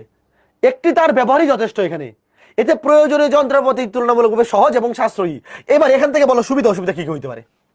আগে বলো সুবিধা, মাত্র একটা তার লাগে। যন্ত্রপাতি সহজ, মানে ইউজ করা সহজ, মাত্র একটা তার। এবং কি সাশ্রয়ী, মানে একটা সুবিধাকে তুমি অনেকগুলো বানিয়ে ফেললা, যে তার লাগে একটা, তাহলে অনেক কম সংখ্যক তার লাগে। তারপরে কি এটা, এগুলো তো পরিপূরক একটা একটার, তার যেহেতু কম লাগে তাহলে কি যন্ত্রপাতি ইউজ করা সহজ এবং সাশ্রয়ী, খরচ কম, ইজি টু ইউজ। ভাই যেমনে তুমি অমনে বলো। এবার আসো অসুবিধা অসুবিধা। অসুবিধা কি কি দেখো, দাঁড়াও ওয়েট দেখাচ্ছি। সিরিয়াল ডেটা ট্রান্সমিশনের সুবিধা, ধারাবাহিকভাবে বিট প্রেরণের নির্ভরযোগ্য পদ্ধতি, ধারাবাহিকভাবে, এটা একটা বৈশিষ্ট্য, তুমি সুবিধা বানিয়ে ফেললা, ধারাবাহিকভাবে যাচ্ছে। যন্ত্রপাতি তুলনামূলক সহজ ও সাশ্রয়ী, নয়েজের প্রভাব কম। আচ্ছা এবার নয়েজের প্রভাব জিনিসটা কি তোমরা কি জানো? এই তোমরা কি কেউ এটা জানি কোন অধ্যায়টা, তড়িৎ চুম্বক আবেশ পড়ছো ফিজিক্সে? এটা সেকেন্ড পাওয়ার অধ্যায়, এটা এটা কত শ্রেণী? অধ্যায় 5 physics paper, physics second paper chapter 5 পড়ছো? না পড়লেও সমস্যা নেই, আইসিটিতে অত কিছু লাগবে না, খালি একটু বোঝানোর জন্য বলতেছি আর কি। এটা 5, এই অধ্যায়ে আছে তড়িৎ চুম্বক আবেশ, ইলেকট্রোম্যাগনেটিক ইন্ডাকটেন্স, ইংলিশটা এরকম বলে ইএমআই, ইলেকট্রোম্যাগনেটিক ইন্ডাকটেন্স, তড়িৎ চুম্বক আবেশ। তড়িৎ চুম্বক আবেশ যারা পড়ো নাই কোনো সমস্যা নাই, খালি আমার কথা শোনো, আমার কথা শোনো। তড়িৎ চুম্বক আবেশ অধ্যায়ে পড়বা যে ধরো এখানে যদি পাশাপাশি দুটো তারের মাধ্যমে কারেন্ট ফ্লো হয়, ধরো পাশাপাশি দুইটা তারের মধ্যে দিয়ে কারেন্ট ফ্লো হচ্ছে, তাইলে ওই কারেন্ট ফ্লোর কারণে তার আশেপাশে একটা কি হয়, ভোল্টেজ তৈরি হয়। তো ওই ভোল্টেজ দুইটার কারণে এখানে কি হয়, ধরো দুইটা ভোল্টেজ, এক্সট্রা ভোল্টেজ তৈরি হয়েছে, তো এই দুইটার ভোল্টেজ একটা এটাকে কি করবে, বিকৃতি করে দিবে। ধরো এটার মধ্যে একটা ভোল্টেজ ক্রিয়েট হয়েছে, এটার মধ্যে একটা ভোল্টেজ ক্রিয়েট হয়েছে, তো এই দুইটা তারের ভোল্টেজের কারণে এদের মাঝখান দিয়ে যে ইলেকট্রিসিটিটা যাচ্ছে সেটার তো একটা ভোল্টেজের কারণে কি হয়ে যাবে, একটু বিকৃতি হয়ে যাবে। তো এটাকে বলে ইলেকট্রোম্যাগনেটিক মানে নয়েজ, এই বিকৃতিটাকে বলে নয়েজ। ধরো ইলেকট্রোম্যাগনেটিক ইন্ডাকশন কি জিনিস, তারের মধ্য দিয়ে যখন ইলেকট্রিসিটি পাস করে তখন সেই তারের আশেপাশে একটা কি তৈরি হয়, চৌম্বক ক্ষেত্রের সৃষ্টি হয়, তড়িৎ চৌম্বক ক্ষেত্রের, তড়িৎ চৌম্বক ক্ষেত্রে তৈরি হয়, মানে একটা এক্সট্রা ভোল্টেজ তৈরি হয়। তো সেই ভোল্টেজের কারণে এই ধরো এটার কারণে এটা নয়েজ হবে, মানে বিকৃতি হবে, এটার কারণে এটা বিকৃতি হবে। তো এই বিকৃতিটাকে বলে নয়েজ, বুঝছো? তুমি এমনি চিন্তা করো যে দুইজন যদি পাশে যাইতে থাকে, একজন একজনকে টুকা মারবে, ওই যে পোলাপান, গ্রামের পোলাপান মারামারি করে না, তুমি চিন্তা করবা যে ধরো একসাথে 4 জন 5 জন হাইটে যাচ্ছে, তুমি শিওর থাকো এদের মধ্যে একটা মারামারি লেগে পড়বে, এটা টুকা মারবে, হ্যাঁ এটা গুতা মারবে, তো এর মারামারি হবে। তো এই মারামারিটা হচ্ছে কি নয়েজ, মানে নয়েজ মানে কি ডিস্টার্ব, নয়েজ মানে কি যে ডিস্টার্ব, নয়েজ, এই নয়েজ করিস না, নয়েজ করিস না, ডিস্টার্ব করিস না। Okay fine. তাইলে এটার এটা এখানে কিন্তু যেহেতু তার একটা, ওয়েট দেখো সিরিয়াল ট্রান্সমিশনে যেহেতু একটাই তার, তাহলে এখানে তো আর খোসাখুসি করার সুযোগ নাই, নয়েজের সুযোগ কম, নয়েজ খুবই কম, কারণ একটা তার আছে, একটা মানে একটা তারের মধ্যেই জাস্ট একটা তড়িৎচালক শক্তি তৈরি হবে, ইলেকট্রোম্যাগনেটিক ইন্ডাকটেন্স হবে, তড়িৎচুম্বক আবেশ হবে, বাট এটার কারণে একটার কারণে আরেকটাতে মানে খুব বেশি কি হবে না, ইফেক্ট হবে না। বাট যখন এই যে প্যারালাল ট্রান্সমিশন, এখানে অনেকগুলো তার, এখানে কিন্তু নয়েজের প্রভাব বেশি থাকবে। যদি এখানে আমরা অসুবিধার মধ্যে এটা বলি নাই, তুমি চাইলে এখানে অসুবিধার মধ্যে এটা বলতে পারতা, এই অসুবিধার মধ্যে এটা বলতে পারতা যেখানে কি নয়েজের প্রভাব বেশি, নয়েজের প্রভাব বেশি, কিন্তু সিরিয়ালে এই নয়েজের প্রভাব খুবই কম। এরপরে সিরিয়াল ডেটা ট্রান্সমিশনের অসুবিধা, চিন্তা করো ভাইয়া, প্যারালালে যেগুলো সুবিধা ছিল এখানে এটা অসুবিধা। প্যারালালের সুবিধা কি ছিল, একসাথে অনেক বেশি ডেটা পাঠানো যায়, এখানে এটা কি যায় না, যায় না। তো এটাতে ধীরে গতি সম্পন্ন, কারণ এক সিরিয়ালে না, আগে ধরো তুমি এক চাইলে একসাথে এক বাইট, একসাথে 8টা, একসাথে 16টা, যতগুলা বিট অতগুলা তার ইউজ করে তুমি একসাথে অনেকগুলা পাঠিয়ে দিচ্ছিলা, বাট এখন তো একটা একটা করে যাচ্ছে। দেখো এখানে একটা একটা, ধরো এ যাচ্ছে, তারপরে এ একটা একটা করে যাচ্ছে, তাহলে গতি কি কমে যাবে। তারপরে এখানে কি দেখো উভয় প্রান্তে প্যারালাল টু সিরিয়াল এবং সিরিয়াল টু প্যারালাল কি কনভার্টার প্রয়োজন, এটা মুখস্থ রাখবা, সিরিয়াল টু প্যারালাল বা প্যারালাল টু সিরিয়াল। ধরো এখানে জিনিসগুলো আছে, ধরো প্যারালাল অবস্থায়, এখানে জিনিসটা ধরো প্যারালাল অবস্থায় ডাটাগুলো আছে, তো এটাকে তুমি একটা সিরিয়াল করে দিতে হবে না। ধরো এই এটা মনে রাখবা কেমনে, ধরো অনেকগুলো মানুষ একসাথে দাঁড়ায় আছে, সেটা লাইন করে যাবে, তো কার পরে কে যাবে এটা সিরিয়াল তো করে দিতে হবে। তো এই সিরিয়ালটা করে দেওয়ার জন্য কি লাগবে, একটা কনভার্টার লাগবে। যে ভাই এখানে অনেকগুলো জিনিস ধরো এলোমেলো ভাবে আছে, এটাকে আমি একটু সিরিয়াল করে দিলাম যে তো এই সিরিয়ালে যা, তারপরে এখানে গিয়ে আবার কি হবে, সিরিয়ালটা আবার কি হবে, প্যারালাল হবে। তাহলে এখানে কি লাগবে, কনভার্টার লাগবে, প্যারালাল টু সিরিয়াল বা সিরিয়াল টু প্যারালাল কনভার্টার লাগবে। ঠিক আছে, মনে রাখবা ভাই, যত কম বুঝে মনে রাখা যায় এগুলো সবকিছু বুঝতে গেলে মাথা হ্যাং হয়ে যাবে। তাহলে উভয় প্রান্তে মনে রাখবা যে আগে প্যারালাল থেকে সিরিয়াল করতে হবে। তো তুমি যখন সিরিয়ালে ডাটা পাঠাবা তাহলে আগে প্যারালাল গুলাকে সিরিয়াল করতে হবে, তারপর লাস্টে যখন পৌঁছাবে তখন সিরিয়ালটা গিয়ে আবার প্যারালাল হয়ে যাবে, বুঝছো? ঠিক আছে, এটা এটা এটা কে কনভার্ট করবে, একটা কনভার্টার। এইবার এই যে এইটা খুবই ইম্পর্টেন্ট, দেখো একদম 3 স্টার টপিক, 3 স্টার টপিক। দেখো প্যারালাল ট্রান্সমিশন এবং সিরিয়াল ট্রান্সমিশনের পার্থক্য, এতক্ষণ যা কিছু পড়ছি ওইগুলাই লেখা আছে। সংজ্ঞা, সংজ্ঞা, কোনটাতে বেশি বিট পাঠানো যায়, কোনটাতে কম বিট পাঠানো যায়, কোনটার গতি বেশি, কোনটা গতি কম, কোনটার খরচ বেশি, কোনটা খরচ কম, তারপরে কোনটা স্বল্প দূরত্বে, কোনটা বেশি দূরত্বে, এতক্ষণ যা কিছু পড়াইছি দুইটার পার্থক্য জাস্ট ভাইয়া, নতুন কিছুই নাই। দেখো তুমি যদি প্যারালাল ট্রান্সমিশন এটার সুবিধা অসুবিধা বোঝো এবং সিরিয়াল ট্রান্সমিশন এটার সুবিধা অসুবিধা বোঝো, তাহলে এই দুইটার পার্থক্য তুমি আর নতুন কিছু শিখতে হবে না। দেখো এখানে নতুন কিচ্ছু নাই ছোট্ট বন্ধুরা, জাস্ট একবার রিডিং পড়লে হয়ে যাবে, নতুন কিছু নাই। এইবার আসো ডেটা ট্রান্সমিশনের প্রকারভেদ। দেখো বিট সিনক্রোনাইজেশনের উপর ভিত্তি করে, বিট সিনক্রোনাইজেশন, একটার পরে একটা বিট কিভাবে যাবে, এদের মধ্যে সিনক্রোনাইজেশনটা কেমন হবে এটার উপর ডিপেন্ড করে সিরিয়াল ডেটা ট্রান্সমিশন পদ্ধতি। দেখো এই সিরিয়াল ডেটা ট্রান্সমিশন এটার প্রকারভেদ তিন ধরনের, তিন ধরনের। কেন, ওয়েট, দেখো এখানে বিট সিনক্রোনাইজেশনটা খুবই ইম্পর্টেন্ট, কারণ একটার পরে যে আরেকটা যাবে এদের মধ্যে সিঙ্ক হইতে হবে। দেখো এই যে, দেখো ওয়েট, জাস্ট এই জিনিসটা খেয়াল করো, ধরো এক সিরিয়ালে অনেকগুলা বিট যাচ্ছে একই সিরিয়ালে, তো এদের মধ্যে যদি কোনো সিঙ্ক না থাকে তাহলে এরাও কি, এরা পিছন থেকে সামনে খুঁচাখুচি করবে না? জাস্ট এই জিনিসটা আগে ঠান্ডা মাথায় বোঝো। একটা সিরিয়ালে যেহেতু অনেকগুলো বিট যাচ্ছে তাহলে এখানে অবশ্যই একটা সিনক্রোনাইজেশন, মানে এদের মধ্যে সিঙ্ক থাকতে হবে, মনের মিল থাকতে হবে। মানে ব্যাপারটা এরকম, ধরো যে এরা একসাথে গান গাই জায়গাতে যাইতেছে, তো এদের মধ্যে যদি গানের বিট না মিলে তাহলে তো উদ্ভট শোনা যাবে। তাহলে এখানে কি এই সিরিয়াল ট্রান্সমিশনের এখানে বিট সিনক্রোনাইজেশনের উপর ডিপেন্ড করে যে কোনটার পরে কোনটা কোন সিরিয়ালে কেমনে যাচ্ছে, এটার উপর ভিত্তি করে কি হয়, এটার তিনটা প্রকারভেদ হয়। এটা খুবই ইম্পর্টেন্ট, তিনটা প্রকারভেদ। দেখো তিনটা প্রকারভেদ তিন ভাগে ভাগ করা যায়, একটা হচ্ছে অ্যাসিনক্রোনাস, একটা হচ্ছে সিনক্রোনাস, একটা হচ্ছে অ্যাসিনক্রোনাস, একটা হচ্ছে সিনক্রোনাস, আর একটা হচ্ছে কি আইসোক্রোনাস। আচ্ছা আমরা সিরিয়াল বাই সিরিয়াল শিখতে থাকি। দেখো অ্যাসিনক্রোনাস, দেখো অ্যাসিনক্রোনাস এক্ষেত্রে ডেটা ট্রান্সমিশন সময়ের সাথে সম্পর্কযুক্ত নয়। যে ডেটা ট্রান্সমিশন সিস্টেমে প্রেরক হতে ডেটা গ্রাহকের কাছে ক্যারেক্টার বাই ক্যারেক্টার ট্রান্সমিট করে এবং ট্রান্সমিশনের মধ্যে সময় বিরতি সমান নয়, তাকে অ্যাসিনক্রোনাস ট্রান্সমিশন বলে। এবার ঠান্ডা মাথায় আমি তোমাকে বোঝাই। অ্যাসিনক্রোনাস তুমি চিন্তা করো, এটা হচ্ছে কিবোর্ডের সাথে, ঠান্ডা মাথায় চিন্তা করো, ধরো তুমি একটা কিবোর্ড চাপতেছো, ধরো তুমি এ চাপছো, এ চাপার সাথে সাথে এ টাইপ হয়ে যায় না, তারপর বি চাপার সাথে সাথে বি টাইপ হয়ে যায়, তুমি যখন টাইপ করবে তখন চলে যাবে। এখানে কি কোনো সময়ের নির্দিষ্ট আছে যে ভাই এ যাওয়ার এত সময় পরে বি যাবে, এত সময় পরে সি যাবে? না, তুমি যখন যেটা ইনপুট দিচ্ছ তখন সেটা কি হয়ে যাচ্ছে, ট্রান্সমিট হয়ে যাচ্ছে। ধরো কিবোর্ড থেকে কম্পিউটারে যে ডাটা যাচ্ছে, যখন তুমি যেটা টাইপ করতেছো তখন সেটা চলে যাচ্ছে।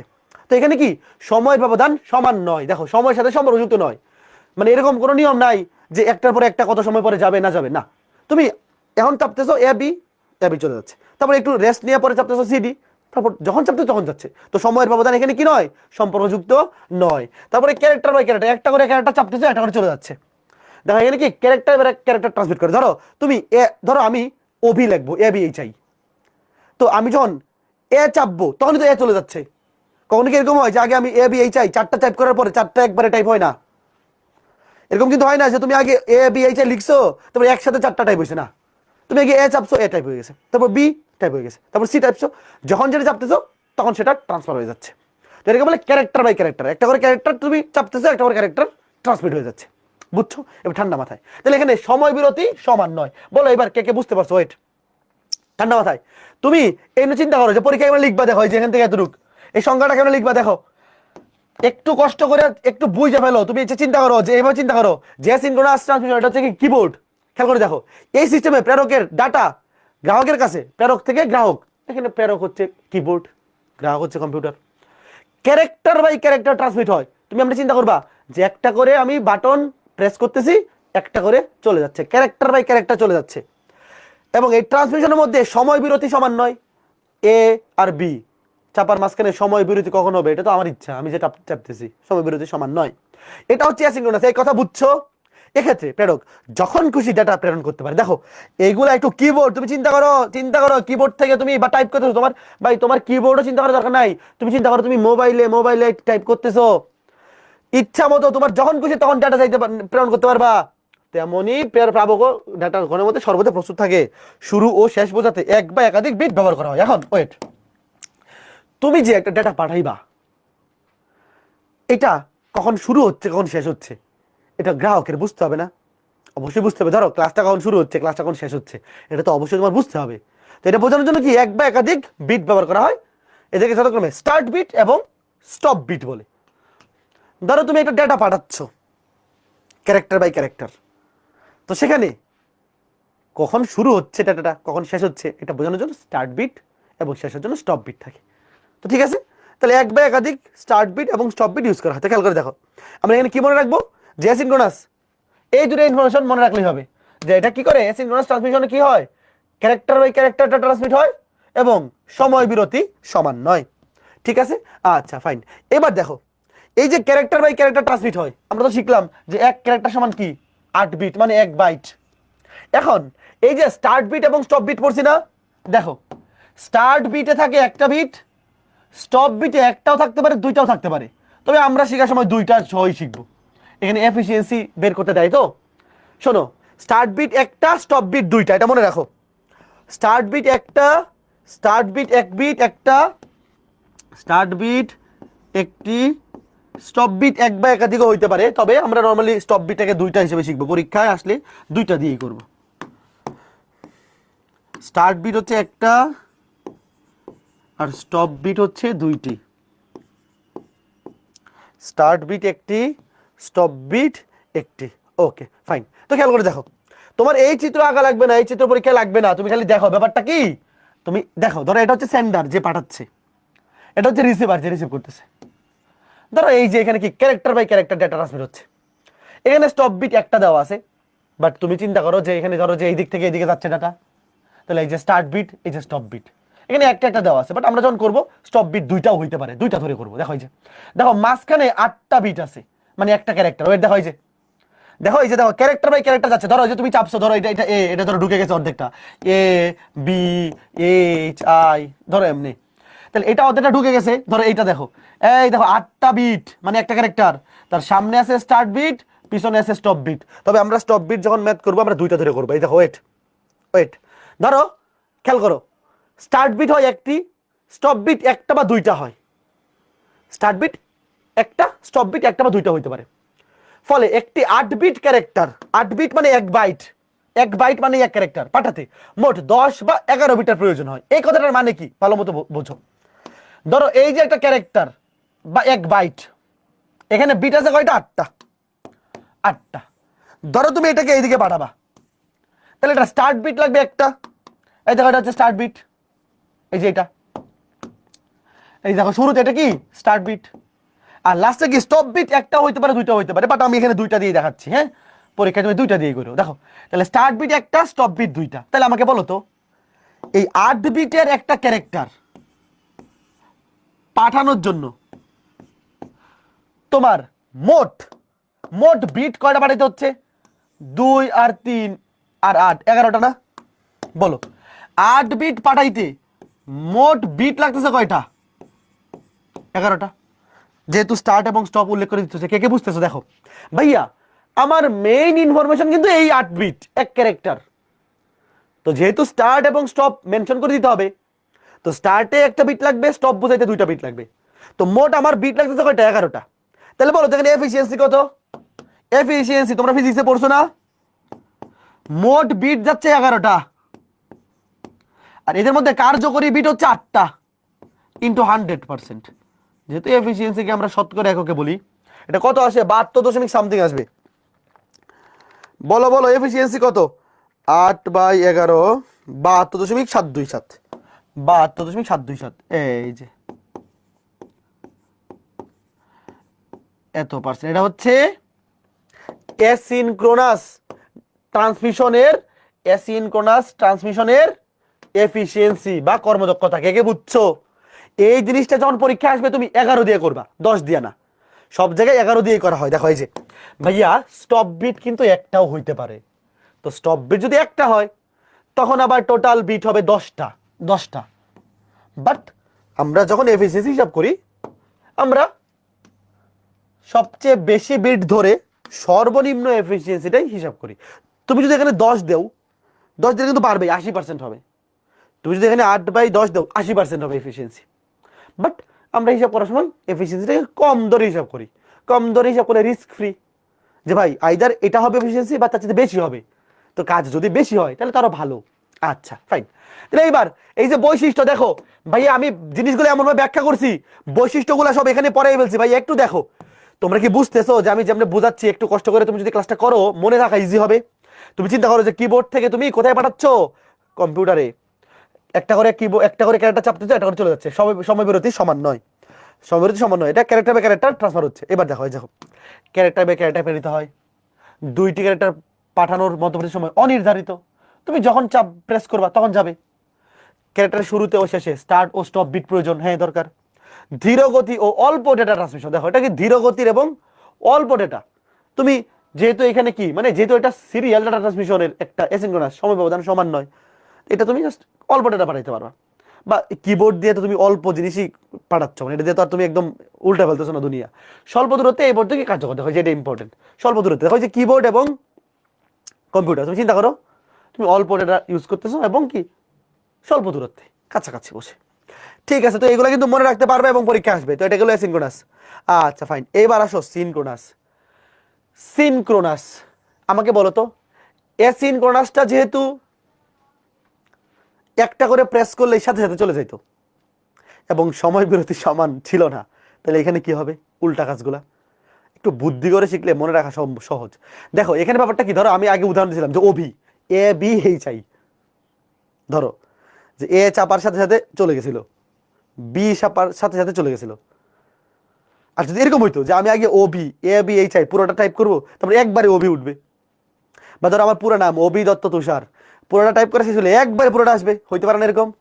মানে একবারে, এবং সময়ের ব্যবধান সমান সমান থাকবে, যে নির্দিষ্ট সময় পর পর ডাটা এন্ট্রি হবে। যে তুমি এখন এন্ট্রি দিচ্ছ বাট উঠতেছে না, ধরো তুমি টাইপ করতেছো কিন্তু কম্পিউটারে উঠতেছে না। ধরো নির্দিষ্ট সময় পর পর, ধরো যে 1 মিনিট পর পর সব ডাটা একবারে, মানে 1 মিনিট ধরে তুমি যা টাইপ করছো পুরোটা একসাথে ইনপুট হয়েছে। তারপর আবার 1 মিনিট, আবার 1 মিনিট, এইভাবে, বুঝছো? এবার ঠান্ডা মাথায় শোনো, সিনক্রোনাস ডেটা ট্রান্সমিশন ব্যবস্থায় ডেটাকে প্রথমে প্রেরকের কোনো প্রাইমারি স্টেশনে স্টোরেজ করা হয়, তারপর একবার পাঠানো হয়। ধরো তুমি অনেক কিছু টাইপ করতেছো, ধরো জিনিসটা কি এরকম, এই যে ডেলিভারি সিস্টেমের মতো। ধরো ডেলিভারি ম্যানটা কি করে, একটা নির্দিষ্ট এলাকার যতগুলো ডেলিভারি আছে সবগুলো একসাথে করে জমায়, তারপর ওই নির্দিষ্ট এলাকায় একই দিনে গিয়ে সবগুলো ডেলিভারিতে চলে আসে, তাই না? বুঝতেছো?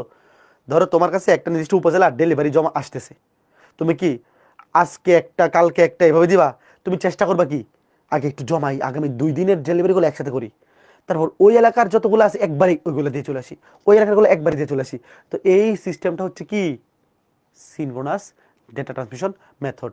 তো এখন যেহেতু সে অনেকগুলো জিনিস একসাথে স্টোর করতেছে, সে একসাথে জমাইতেছে, জমায়ে পরে একবারে ডেলিভারি দিচ্ছে, তার এটা কি লাগবে? স্টোরেজ লাগবে না?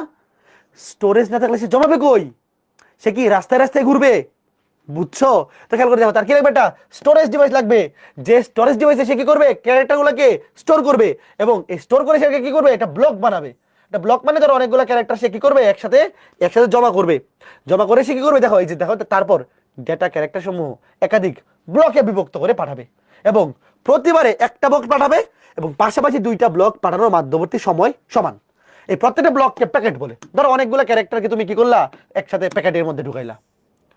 অনেকগুলা ক্যারেক্টারকে তুমি জমাইলা, যে তোমার মাথার মধ্যে এটা আগে থেকে জানো যে এতগুলা নির্দিষ্ট ক্যারেক্টারকে আমি জমাবো, জমাইয়ে এত সময় পর পর একসাথে পাঠাবো। বুঝছো? তাহলে আগে কি করবে শোনো, final touch synchronous data transmission. এখানে কি করবে? সে অনেকগুলা ক্যারেক্টারকে কি করবে? তার মধ্যে একটা প্রাইমারি ডিভাইস থাকবে, যেখানে সে ক্যারেক্টারগুলোকে কি জমাবে, স্টোর করবে ব্লক আকারে। এই প্রত্যেকটা ব্লককে আবার কি বলা হয়? প্যাকেট। এবং সে একটা করে প্যাকেট বা একটা করে ব্লক নির্দিষ্ট সময় পর পর একবার করে পাঠাতে থাকবে। বুঝছো?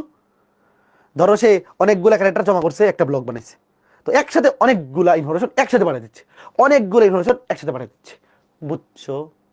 বুঝছো? বুঝছো? আচ্ছা ফাইন। যে পদ্ধতিকে দেখো, এই যে দেখো, এবার সংজ্ঞাটা দেখো, খেয়াল করে দেখো ভাইয়া, যে সংজ্ঞাটা দেখো, এই যে এইবার এতক্ষণ বক বক করলাম, যদি পরীক্ষায় খ নাম্বারের ব্যাখ্যা আসে পুরান লিখবা, আর ক নাম্বারে আসলে দেখো শুধু একটু লিখলে হবে। যে পদ্ধতিতে প্রথমে প্রেরক স্টেশনের প্রাইমারি স্টোরেজ ডিভাইসে ডেটাকে সংরক্ষণ করে ডেটার ক্যারেক্টার সমূহকে ব্লকে ভাগ করে বা প্যাকেট বানিয়ে নির্দিষ্ট সময় পর পর পাঠানো হয়, তাকে বলা হয় সিনক্রোনাস ডেটা ট্রান্সমিশন। বলো তো, এই ব্যাখ্যাটা কি মাথার মধ্যে ঢুকছে? যে কতগুলা ক্যারেক্টারকে স্টোর করে ব্লক বানায়, তারপর একটা করে ব্লককে নির্দিষ্ট সময় পর পর কি করে পাঠায় দেয়। তো এখানে কিন্তু একসাথে অনেক বেশি ডাটা চলে যায়, কারণ অনেকগুলো ক্যারেক্টারকে সে একসাথে জমা করে একবারে পাঠায় দেয়। বুঝতেছো না কি? অনেকে ঘুমায় যাচ্ছে এই অধ্যায় ক্লাস করতে গিয়ে, অনেকে ঘুমায় যায়। দেখো এইবার কে কে বুঝছো দেখো, এবার এটার এফিসিয়েন্সি হিসাব করব।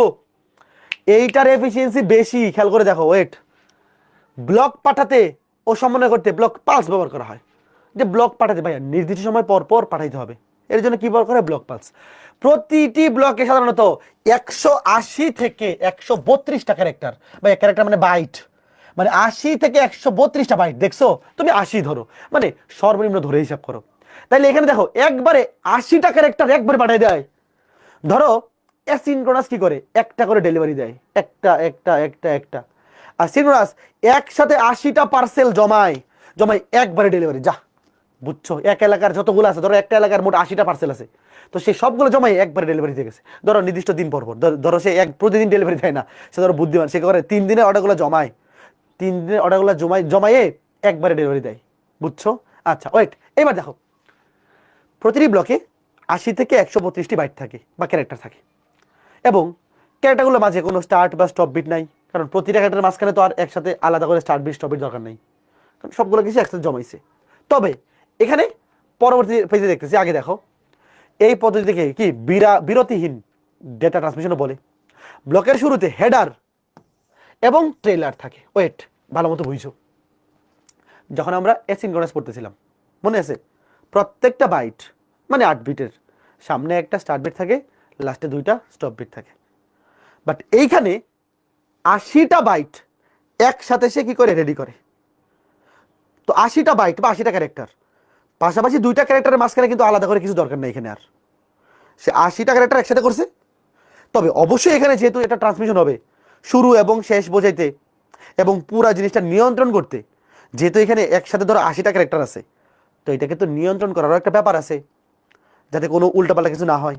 এই জন্য এখানে একদম সামনে, মানে 80টা ক্যারেক্টার একদম সামনে এবং শেষে 2টা জিনিস থাকে। একটা সামনেটাকে বলা হয় হেডার, এটা হচ্ছে 2 বাইট, এবং লাস্টে থাকে ট্রেইলার, এটাকে বলে আরো 2 বাইট। দেখো একদম পুরো 80টা, ধরো এই যে 80টা ক্যারেক্টার, সামনে থাকে 2 বাইটের হেডার, একদম লাস্টে থাকে 2 বাইটের ট্রেইলার, 2 বাইট। তাহলে আমাকে বলো, 80 বাইট পাঠাইতে, মানে মেইন ডেটা হচ্ছে 80 বাইট, 80 বাইট পাঠাইতে তোমার টোটাল কত বাইট ট্রান্সফার করতে হয়? 80 plus header 2 byte, trailer 2 byte, কত বাইট বলো? 84 বাইট। এটা কিন্তু বিট না, বাইট। 8 বিটে 1 বাইট কিন্তু। তো দেখো, তুমি যদি দেখো 80 থেকে 132-এর মধ্যে যে কোনো বাইট হইতে পারে, বাট আমরা সর্বনিম্ন ধরে হিসাব করতেছি এফিসিয়েন্সি। দেখো তাহলে 80 বাইটের ডেটা পাঠাইতে তোমার মোট পাঠাইতে হচ্ছে 84 বাইট। তাহলে বলো এফিসিয়েন্সি কত?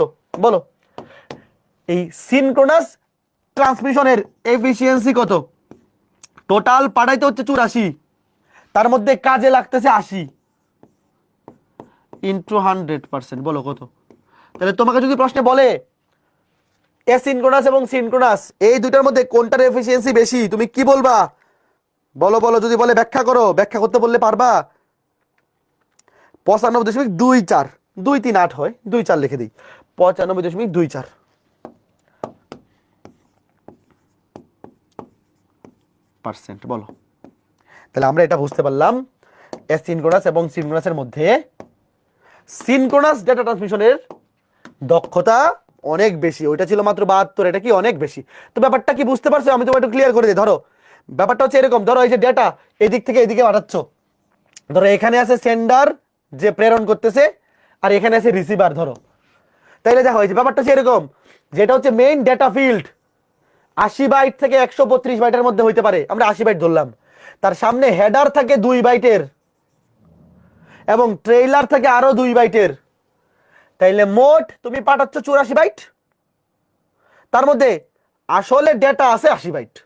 তো দক্ষতা, কর্মদক্ষতা বা এফিসিয়েন্সি মানে কি, মোট কত পাঠাচ্ছ আর আসলে কাজে লাগতেছে কতটুকু, বুঝতে পারছো? আচ্ছা, এইবার বলো সিনক্রোনাস ট্রান্সমিশনের সুবিধা অসুবিধা কে কে পারবা? মনে মনে চিন্তা করো তো, আমরা সিনক্রোনাসের সুবিধা অসুবিধাগুলো কেমনে লিখতে পারি। দেখো, প্রতি ক্যারেক্টারে স্টার্ট বিট স্টপ বিট লাগে না, বুঝছো? প্রতি ক্যারেক্টারে তো প্রতি ক্যারেক্টার পরপর তো আলাদা করে স্টার্ট বিট স্টপ বিট, যেটা অ্যাসিনক্রোনাসে লাগতো সেটা সিনক্রোনাসে লাগে না। এবং ইন্টারভাল বিরতি মানে প্রতি ক্যারেক্টারের মাঝখানে বিরতি থাকে না, একবারে চলে যায়, দ্রুত হয়। দেখো একবারে তুমি 80টা ক্যারেক্টার পাঠিয়ে দিচ্ছ, 80টা তুমি একবার পাঠিয়ে দিচ্ছ, তাড়াতাড়ি হয়ে যাবে। দূরবর্তী স্থানে ডাটা পাঠাতে ব্যবহৃত হয়। ধরো তুমি অনেক দূরে ডেলিভারি দিতে যাবা, তুমি কি একটা জিনিস একটা ক্যারেক্টার নিয়ে 20 কিলোমিটার সাইকেল চালাইয়া ডেলিভারি দিতে চলে যাবা? সারাদিনে তোমার ইনকাম ধরো 40 টাকা, এত বোকা না। তুমি কি করবা, দূরের ডেলিভারি হলে একবারে সব জমা একবারে চলে যাবা, যে এখানে 40, এখানে 40, এখানে 40, এখানে 40, 10 জায়গায় ডেলিভারি দিলে 4 × 10 = 400 টাকা, বুঝছো? আচ্ছা, তবে অসুবিধা, প্রাইমারি ডিভাইসের প্রয়োজন হয়। দেখো এখানে কি করে, সে একসাথে স্টোর করে। তো তুমি যেহেতু আগে অনেকগুলো জিনিস একসাথে স্টোর করো, জমা রাখো, জমা রাখার জন্য তোমার একটা দোকান ভাড়া নিতে হবে না, স্টোরেজ ভাড়া নিতে হবে, খরচ হবে, তুলনামূলক ব্যয়বহুল। দেখো এই দুইটা কিন্তু একটার পরিপূরক, একটা মনে রাখলে আরেকটা এমনি মনে রাখা যায়, যে প্রাইমারি স্টোরেজ ডিভাইস যেহেতু প্রয়োজন হবে, তাহলে অবশ্যই কিনতে হবে, টাকা লাগবে, তাহলে এবং জটিল হবে। বলো, আর একটা জিনিস আগেরটাতে অ্যাসিনক্রোনাসে কোনো প্রাইমারি ডিভাইস লাগে না, ওটা সহজ, ইউজ করার জন্য সহজ সরল ব্যাপার। যত বেশি ডিভাইস তত বেশি কানেকশন, তত বেশি খরচ, তত বেশি জটিল, তত বেশি পেইন, বুঝতেছো? এই তোমরা কি বুঝতেছো নাকি পরীক্ষায় গিয়ে পারবা না এবার? এই যে এটা আসবে, অ্যাসিনক্রোনাস এবং সিনক্রোনাস ডেটা ট্রান্সমিশনের পার্থক্য 5 স্টার। তারপর আরেকটা আছে আইসোক্রোনাস, আইসোক্রোনাসটা পরীক্ষায় খুব বেশি আসে না। আইসোক্রোনাসটা কি, আইসোক্রোনাসটা হচ্ছে দুইটার মিক্স। ধরো আমরা অ্যাসিনক্রোনাস পড়লাম, সিনক্রোনাস পড়লাম, অ্যাসিনক্রোনাসের কিছু সুবিধা অসুবিধা আছে, সিনক্রোনাসেরও কিছু সুবিধা অসুবিধা আছে। এখন এই দুটো মিক্স করে তুমি বানাইলে একটা আইসোক্রোনাস, যেটা কি করলা, অ্যাসিনক্রোনাসের সুবিধাগুলো নিলা, সিনক্রোনাসের সুবিধাগুলো নিলা, দুইটার সুবিধাগুলো নিয়ে তুমি এমন একটা বানাইলা যেটাতে অসুবিধা একটু কম, সুবিধা বেশি, এটাকে বলে আইসোক্রোনাস, বুঝছো?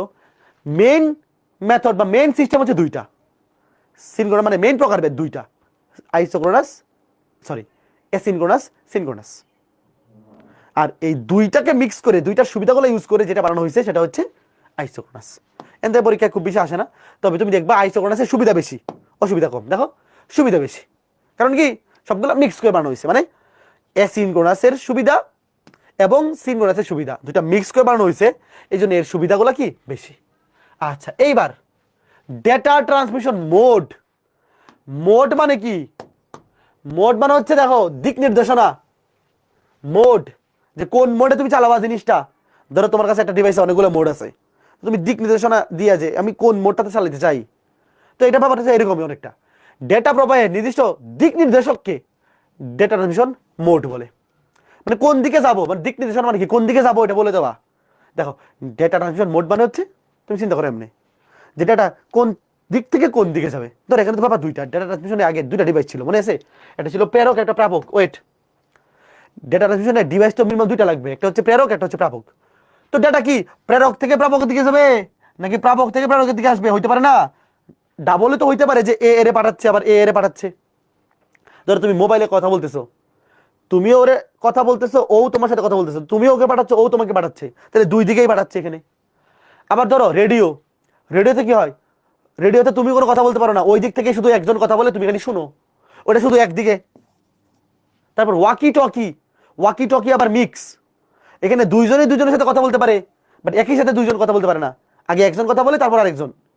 এই যে ব্যাপারগুলো দিক নির্দেশক, যে ডেটার প্রবাহ কোন দিকে হচ্ছে, এইটার প্রকারভেদ বা এইটার মানে এইটার ব্যাপারটাকেই বলে কি ডেটা ট্রান্সমিশন মোড। যে আমরা যখন একটা ডিভাইস থেকে একটা ডিভাইসে ডেটা পাঠাই, তখন ডেটা প্রবাহের দিক, এটা হচ্ছে প্রবাহ, মানে কোন দিকে যাচ্ছে, বাম থেকে ডানে নাকি ডান থেকে বামে, কোন দিকে যাচ্ছে, এই প্রবাহটার যে দিক নির্দেশক এটাকে বলে ডেটা ট্রান্সমিশন মোড। এটা কিন্তু মেথড না, এটা হচ্ছে ডেটা ট্রান্সমিশন মোড। ঠিক আছে, তো এটা কয় প্রকার? 3 প্রকার, simplex, half duplex, full duplex. এগুলো খুবই সহজ। দেখো একটা 3টা মোড, একটা হচ্ছে সিমপ্লেক্স। দেখো ওয়েট, সিমপ্লেক্স, সিমপ্লেক্স এটা হচ্ছে জাস্ট এক ফ্লো হবে একদিকে। ধরো এই যে রেডিও, রেডিও তুমি এখানে রেডিও আছে, এটা রেডিও স্টেশন। ধরো ওয়েট, তুমি ধরো যে তুমি কথা শুনবা, ওয়েট এটা এই যে ধরো এখানে, ধরো এই যে সিমপ্লেক্স, ধরো এই যে রেডিও, এটা রেডিও স্টেশন, এখানে তোমার কাছে রেডিও আছে, মানে তুমি রেডিও শুনতো, ইউজার মানে রেডিও মানে হচ্ছে ধরো রেডিও স্টেশন। এখান থেকে একজন কথা বলতেছে আর তুমি এখানে বসে শুনতেছো রেডিওতে, তাইলে এখানে কিন্তু শুধুমাত্র একদিকে ফ্লো হচ্ছে, ফ্লো হচ্ছে একদিকে। ওই রেডিওতে যেই কথা বলতেছে সে তুমি, সেটা তুমি শুনতেছো, বাট তোমার কথা কিন্তু সে শুনতেছে না। তো সিমপ্লেক্স মানে শুধু একদিকে প্রবাহ, বুঝছো? যেমন এই যে দেখো, ধরো এই যে রেডিও স্টেশন, এই রেডিও স্টেশনে বসে যে কথা বলতেছে, এখানে একটা রেডিও আছে, তুমি রেডিও ছাইরে গান শুনতেছো, তো তুমি শুনতেছো, বাট এখানে তুমি কথা বললে কিন্তু সে শুনতেছে না। এটা হচ্ছে একদিকে ফ্লো, ডেটার ফ্লো জাস্ট একদিকে, মানে প্রেরক থেকে প্রাপকের দিকে, এবং কে প্রেরক কে প্রাপক এটা নির্দিষ্ট। এখানে রেডিও স্টেশন হচ্ছে প্রেরক, আর যে ইউজার যে এখানে রেডিও ছাইরে গান শুনতেছে সে হচ্ছে প্রাপক। ঠিক আছে, এবার হাফ ডুপ্লেক্স। হাফ ডুপ্লেক্স হচ্ছে ওয়াকি টকি। ওয়াকি টকি দেখছো কখনো? ধরো এই যে প্রেরক, এই যে প্রাপক, যখন প্রেরক কথা বলবে তখন প্রাপক শুধুমাত্র শুনবে, সে তখন কথা বলতে পারবে না। দেখো এ যখন কথা বলতেছে এ তখন শুনতেছে, এ তখন কথা বলতে পারবে না।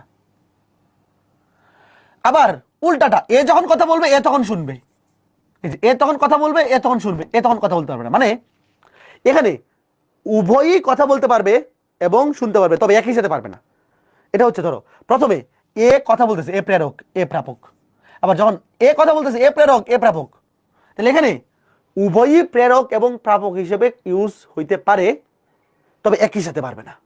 এটা হচ্ছে হাফ ডুপ্লেক্স। সিমপ্লেক্স হচ্ছে শুধু একমুখী প্রবাহ, একমুখী, এটা দুইমুখী প্রবাহ, তবে একই সাথে হবে না। যখন শুধু এই দিকে যাবে তখন এই দিকে আসবে না, আবার যখন এই দিকে আসবে তখন ওই দিকে যাবে না। আর ফুল ডুপ্লেক্স দেখো, এই যে আমি সুন্দর দেখাচ্ছি, দেখো সেন্ডার রিসিভার একদিকে যাচ্ছে আর একদিকে আসতেছে না, যখন এইদিকে আসছে তখন এইদিকে যাচ্ছে না। এবার দেখো ফুল ডুপ্লেক্স, ভাই ফুল ডুপ্লেক্স হচ্ছে মোবাইল ফোন। ফুল ডুপ্লেক্স কি? ফুল ডুপ্লেক্স হচ্ছে মোবাইল ফোন। দেখো ফুল ডুপ্লেক্স কি? ফুল ডুপ্লেক্স হচ্ছে মোবাইল ফোন। ঠিক আছে, দেখো একই সাথে কথা বলা যায় মোবাইল ফোনে, কিন্তু এই ওয়াকি টকির ঝামেলা নাই। এইখানে তুমি একই সাথে দুইজন কথা বলতে পারবা, একই সাথে দুইজনই শুনতে পারবা। এরকম না যে আগে একজনের কথা বলা শেষ করে, ওয়াকি টকিতে কি করতে হয়, আগে একজনের কথা বলা শেষ করে এমনি বলে যে তুমি কি শুনতে পাচ্ছ, ওভার, মানে আমার শেষ, এখন তুমি টিপ দিয়ে বলো, বলে হ্যাঁ শুনতে পাচ্ছি, ওভার, এইভাবে। আর মোবাইল ফোনে এরকম বলতে হয় না, মোবাইল ফোনে একই সাথে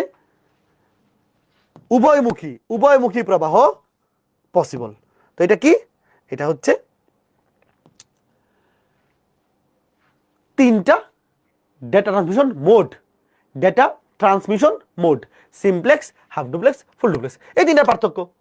তো পার্থক্য তো খুবই ইজি, দেখলেই বুঝে ফেলবো, জাস্ট রিডিং বললেই।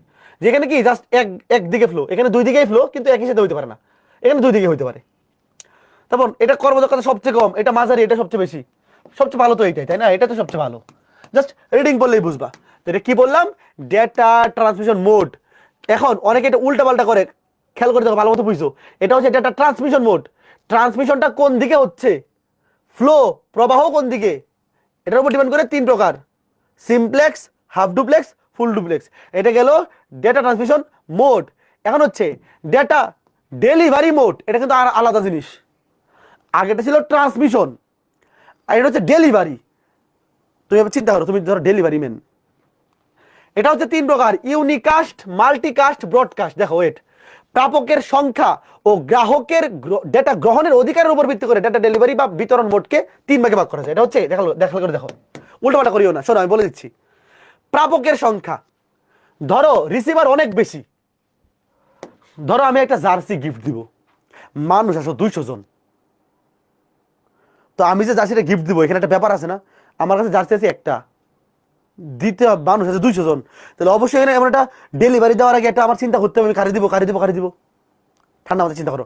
ডেটা ডেলিভারি মোড মানে হচ্ছে গ্রাহকের সংখ্যা, গ্রাহক বা প্রাপক অনেক বেশি, তাহলে কারে দিব না, ডেলিভারি করার সময় আমি প্যারায় পড়ে যাব না? এইটার প্রকারভেদটা হচ্ছে ডেটা ডেলিভারি মোড। 3 প্রকার এই ডেটা ডেলিভারি করা। ভাই আমরা চিন্তা করবা জবি ভাই টি শার্ট দিবে, স্টুডেন্ট আছে 200, তো কারে দিবে না, কেমনে সিলেক্ট করবে? এটা কি এই ডেটা ডেলিভারি বিতরণ করার সময় চিন্তা করতে হবে। এটা কয়ভাবে চিন্তা করা যায়? 3 ভাবে।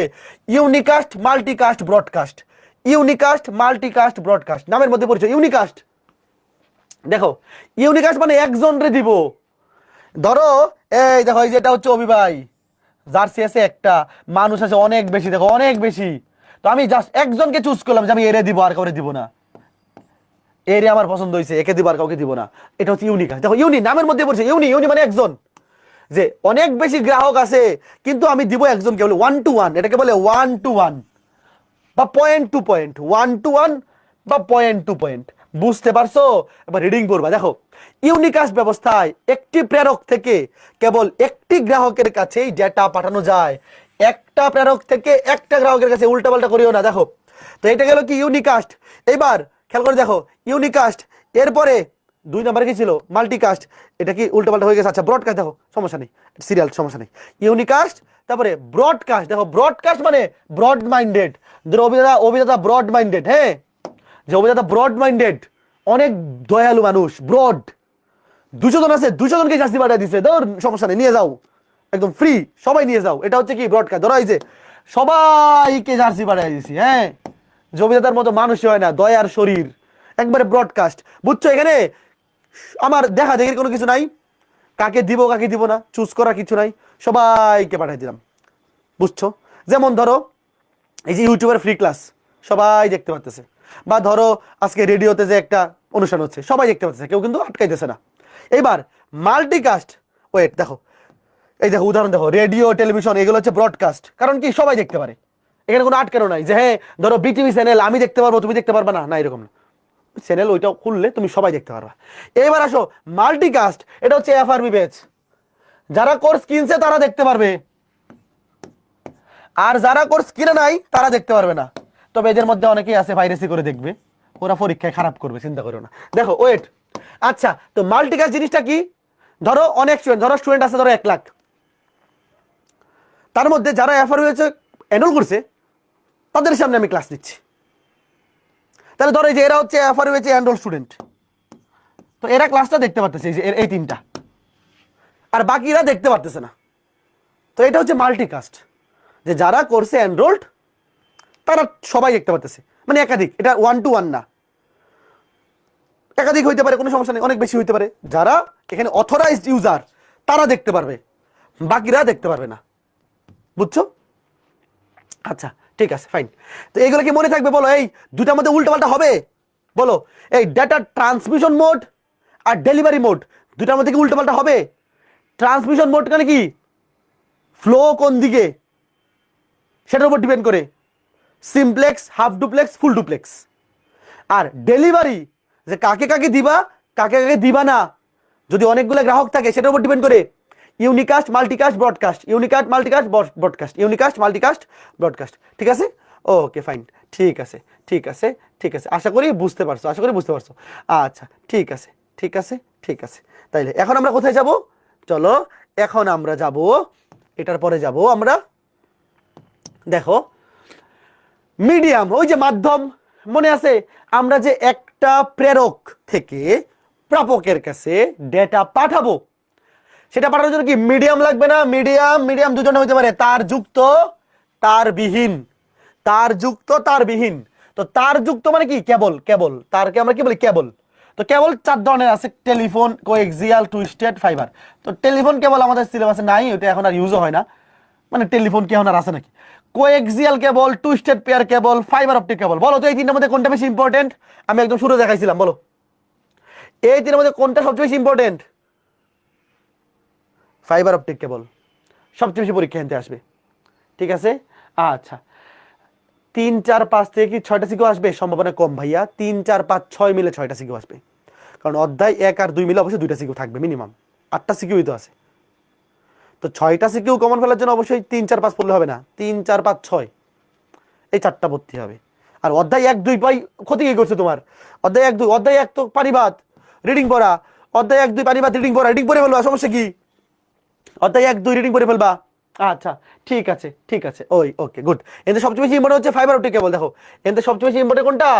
এই যে ফাইবার অপটিক কেবল সবচেয়ে বেশি ইম্পর্টেন্ট। দেখো এবার এবার এই চিত্রগুলো একটু শিখে ফেলবা, পরীক্ষা আসবে। দেখো প্রথম হচ্ছে টুইস্টেড পেয়ার। ভাইয়া তোমরা কি এরকম কোনো তার খুলে দেখছো? টুইস্টেড পেয়ার কেবল কি হয় ভাই, ভিতরে জোড়া জোড়া থাকে, সাইজ জোড়া। দেখো 8টা তার, 8টা তার, এই যে পরীক্ষায় চিত্র রাখবে এমনি জাস্ট একটু আইকা, এই 2টা করে এরকম, এই যে এখানে এক জোড়া এক জোড়া এক জোড়া এক জোড়া, মোট 8টা তার 4টা জোড়া, টুইস্টেড পেয়ার। নামের মধ্যেই পরিচয় টুইস্টেড পেয়ার। টুইস্টেড মানে পেঁচানো, পেয়ার মানে জোড়া। এক জোড়া করে তার, একটা সাথে কি থাকবে? পেঁচানো থাকবে। দেখো একটা সাথে একটা কি করে থাকবে? পেঁচানো থাকবে, পেঁচানো পেঁচানো 8টা তার। এখন বলো তো কেন পেঁচানো আছে? তার দুইটা তার কেন পেঁচানো আছে মনে আছে? বলছিলাম ওই যে প্যারালাল ট্রান্সমিশনে, মনে আছে? বলছিলাম ধরো 2টা তার যদি পাশাপাশি এই দুইটার মধ্য দিয়ে কি যায়? কারেন্ট যায়, তাহলে ইলেকট্রোম্যাগনেটিক ইন্ডাকটেন্স ইএমআই, এটার কারণে একটা তার আর একটা তারের সিগন্যালকে বিকৃতি করে দিবে, নয়েজ হবে, এটাকে বলে নয়েজ। তো নয়েজ কমানোর একটা বুদ্ধি হচ্ছে এই দুটাকে তুমি পেঁচায় দাও। দুইটা তারকে তুমি যদি পেঁচায় দেও, তাহলে দুইটার যে ইএমআই, দুটার ডিরেকশন আর একই দিকে হবে না, বিপরীত দিকে হবে, কাটাকাটি গিয়ে নয়েজ কম হবে। তোমার এত কিছু এখানে বোঝার দরকার নাই, তুমি এটা মনে রাখো। দুইটা তার পেঁচানো কেন? যদি পরীক্ষায় প্রশ্ন আসে বলবা দুইটা তারের মধ্যে যাতে নয়েজ কম হয়, সিগন্যালে যাতে নয়েজ কম হয় বা বিকৃতি কম হয়। নয়েজ মানে বিকৃতি কম হয়। আমরা তো চাইবো না সিগন্যালটা বিকৃতি হয়ে যাক, বিকৃতি হলে তো হবে না। তো বিকৃতি যাতে কম হয় এই জন্য কি করা হয়? দুটো তারকে পেঁচাই দেওয়া হয়। রিডিং পড়ে ফেলবা, রিডিং পড়ে ফেলো। দেখো এই দেখো, এই যে দেখো তামার তার, এখানে তামার তার কিসের তার? এগুলো এমসিকিউ আসতে পারে। কিসের তার? তামার তার। তার তো ম্যাক্সিমাম আমরা যা দেখি সব তামার তারই, কারণ বাকিগুলো তো সিলভারের তার, ওই বাকিগুলো তো অনেক অনেক দামি। তামার তার একটি আরেকটির সাথে থাকলে একটি সিগন্যাল আরেকটি সিগন্যালকে দেখো প্রভাবিত করে, এই যে যেটা বললাম, এটাকে বলা হয় ক্রসটক। মানে সিগন্যালকে যে প্রভাবিত করে একটা সাথে থাকলে, ওটাকে বলে নয়েজ, মানে একটাকে বিকৃতি করে, বিকৃতিটাকে বলে নয়েজ। আর এখানে একটাকে প্রভাবিত করে, এটা বলতেছে ক্রসটক। ক্রসটক এবং অন্যান্য ইন্টারফারেন্স কমাতে দেখো তারগুলোকে পাকানো হয়। পাকানো মানে যে পেঁচানো হয়, মানে বিকৃতিটাই ক্রসটক, সমস্যা নেই। তুমি জাস্ট মনে রাখো, এই ওয়ার্ডটা মনে রাখো যে এই টুইস্টেড পেয়ার কেবলের ক্ষেত্রে একটা তার আরেকটা তারকে প্রভাবিত করতে পারে, মানে সিগন্যালকে, এটাকে বলে ক্রসটক। তো ক্রসটক যাতে কম হয়, এই প্রভাবটা যাতে কম হয়, এটা কি করা হয়? এই জন্য তারগুলোকে পাকায়, মানে পেঁচাই দেওয়া হয়। তাহলে কি খেয়াল করে দেখো, ওয়েট, তাহলে পেঁচাই দিলে কি হয়? একটা সিগন্যাল আরেকটা সিগন্যালকে নিউট্রাল করে দেয়। কেমনে নিউট্রাল করে? দুইটা ডিরেকশন ভিন্ন হয়ে যায়, কাটাকাটি চলে যায়। সিগন্যালের গুণগত মান একক দৈর্ঘ্যে পাক সংখ্যার উপর নির্ভর করে। একক দৈর্ঘ্যে পাকের সংখ্যা যত বেশি, সেটা সিগন্যাল তত বেশি ভালো হবে। বুঝছো? পাক যত বেশি দিবা, সিগন্যাল তত বেশি সুরক্ষিত এবং ভালো থাকবে। গুড, এটা গেল টুইস্টেড পেয়ার কেবল। এইবার আসো, টুইস্টেড পেয়ার কেবলেরই আরেকটা প্রকারভেদ আছে, সেটা কি জানো? Shielded twisted pair, STP. Shielded মানে হচ্ছে প্রোটেকশন, শিল্ড। শিল্ড মানে কি বলে, ধরো যে আমি একদম একটা শিল্ড পরে আসছি, একটা ধরো যে যুদ্ধে যাচ্ছি, এমন একটা শিল্ড পরছি, গুলি করলে ওটা ভেদ করবে না, বুলেট প্রুফ ধরো। তো শিল্ড হচ্ছে, ধরো এই যে জোড়ায় জোড়ায় তারগুলা, এই তারগুলা একটা আবরণীর মাধ্যমে, দেখো এই যে দেখো এখানে দেখতে দেখো, ধরো এই যে দুইটা তার জোড়ায় জোড়ায়, এটা একটা আবরণী, দেখো এই যে দেখা যাচ্ছে, এই দেখো, এই দেখো এখানে একটা আবরণী, দেখো এই যে টুইস্টেড পেয়ার, দেখো এই যে দেখো, এই যে এখানে আবরণী, এই যে আবরণী, এই যে আবরণী, এই যে আবরণী, দেখো এই যে দেখো, এই যে গোল গোলগুলো, এই যে দেখো, এই যে দুইটা টুইস্টেড পেয়ার কেবল, এই দেখো এটা আবরণী। দেখো মানে এটা হচ্ছে নর্মাল যে আবরণীটা, আউটার জ্যাকেট। দেখো আমি তোমাকে একটু ক্লিয়ার করে দিই। দেখো এই যে এখানে এখানে খেয়াল করে দেখো, এই যে দুইটা তার পাকানো আছে, এই দুটার জন্য কিন্তু আলাদা কোনো আবরণী নাই, পুরাটার আবরণী, মানে পুরাটার দেখো এই যে একটা জ্যাকেট, একটাই আউটার জ্যাকেট, মানে কভার একটাই, 8টা তারের জন্য একটাই কভার।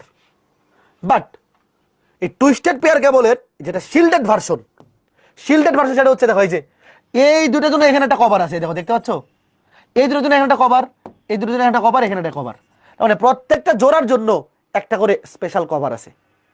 এতে করে কি হয়? নয়েজ বা ক্রসটক আরো কম হয়, সিগন্যালটা আরো ভালো থাকে, সুরক্ষিত থাকে। তো এটার সিগন্যালটা ভালো, এটা সুরক্ষিত থাকে, কিন্তু দাম বেশি। ভাই আবার মনে রাখবা, জিনিস যেটা ভালো দাম তার একটু বেশি।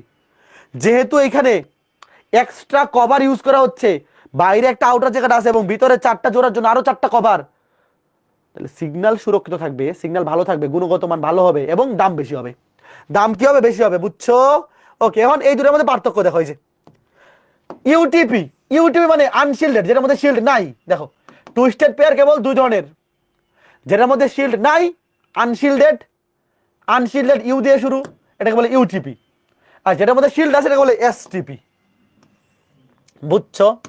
টুইস্টেড পেয়ার কেবল একটা হচ্ছে শিল্ডেড ভার্সন এসটিপি, আর এটা আনশিল্ডেড মানে শিল্ড ছাড়া ইউটিপি। তাইলে এগুলা পার্থক্য কি গেলে দেখলেই বুঝবা, দেখলেই বুঝবা। Okay fine. এইবার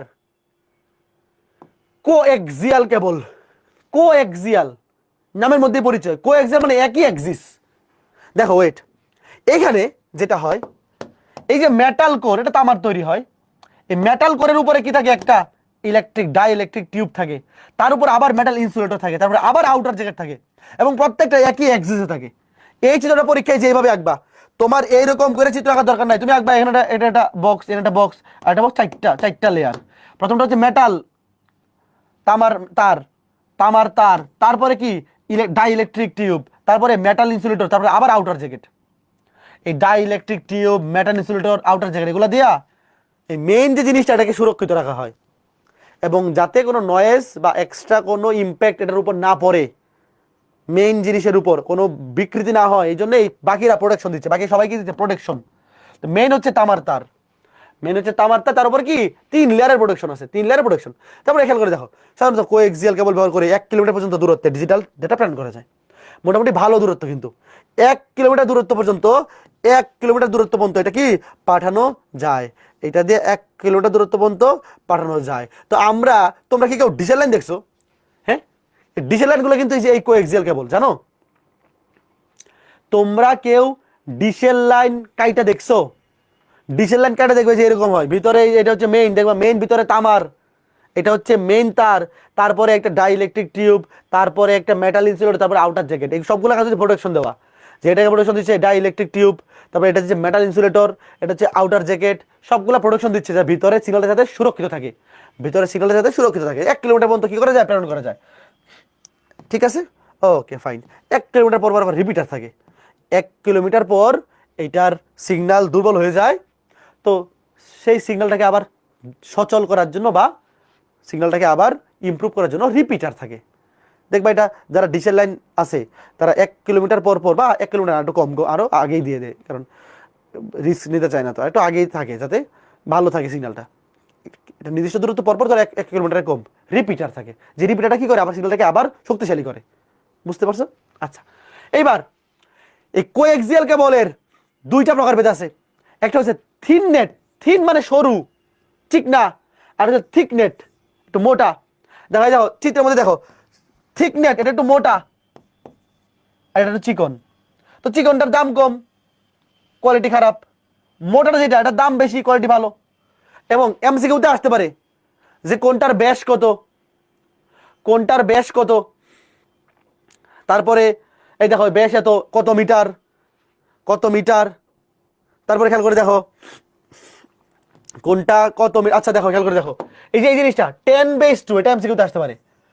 থিন নেট এটা ব্যাস কম, রিপিটার স্যার 185 মিটার, আসলে প্রায় 200 মিটার, 100 মিটার বা 185 বা প্রায় 200 মিটার পর্যন্ত। দেখো 10/2, এই 10/2 মানে হচ্ছে এই 10 গুণ 10, মানে এটা 2 × 100, মানে 200 মিটার পর্যন্ত ট্রান্সফার করতে পারে।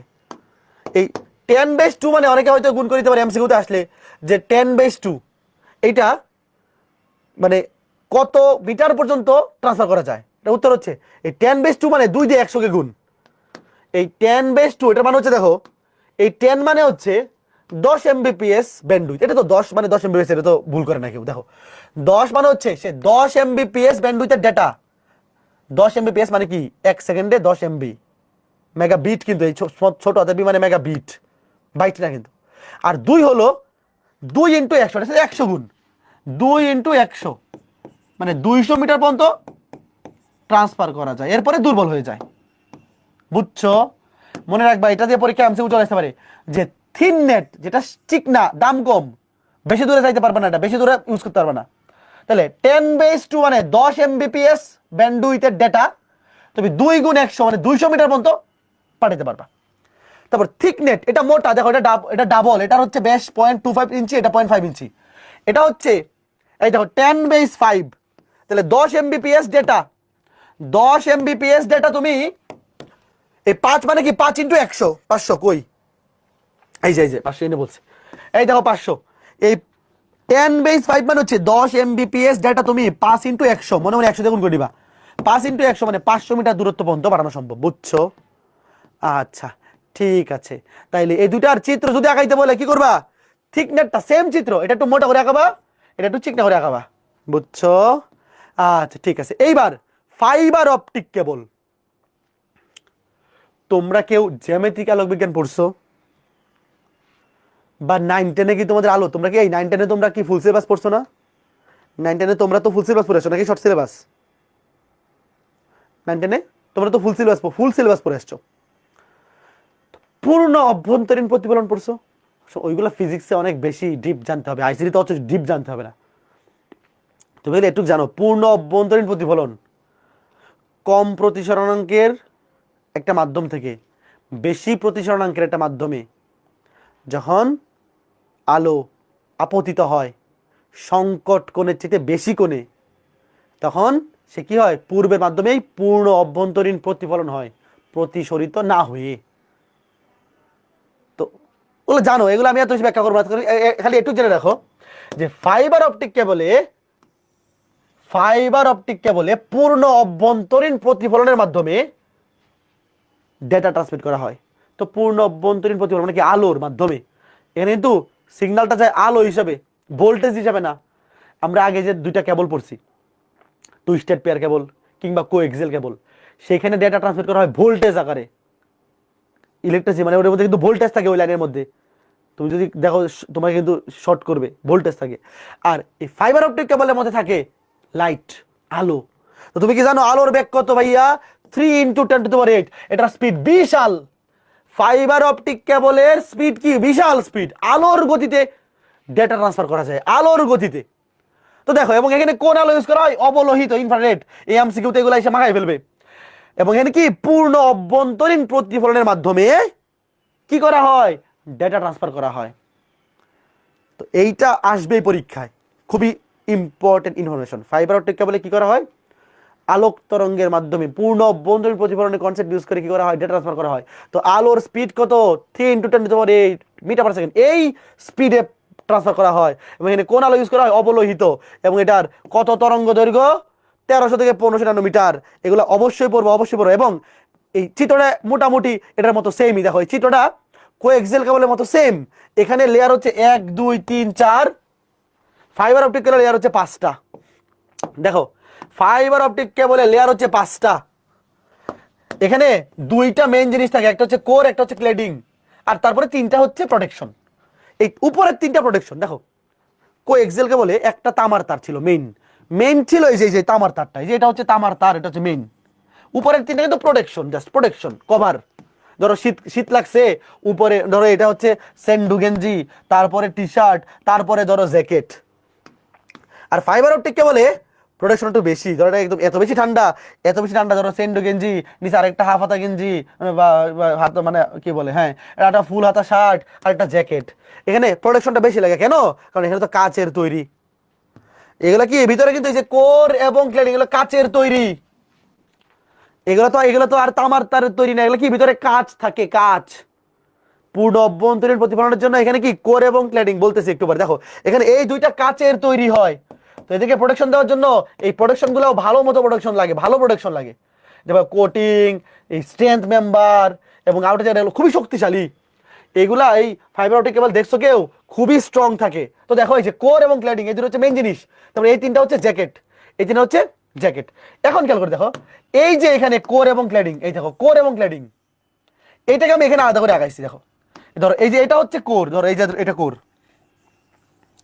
এটার মাঝখানে ক্ল্যাডিং, সরি উল্টা বলে ফেলছি, সরি। এই যে এটা হচ্ছে কোর, আর এটা হচ্ছে ক্ল্যাডিং, এই দুইটা কাচের তৈরি, স্বচ্ছ কাচের তৈরি। এবং এটার মাঝখানে যেটা, এটার প্রতিসরণাঙ্ক বেশি, উপরেরটা কম।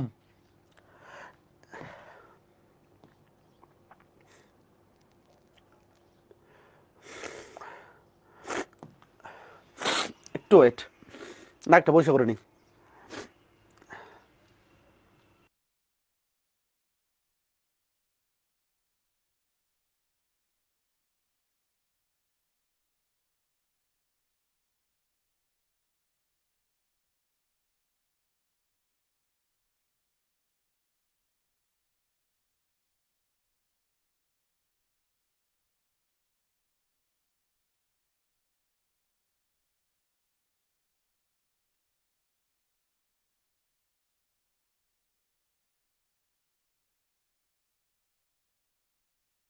ওকে, ঠিক আছে।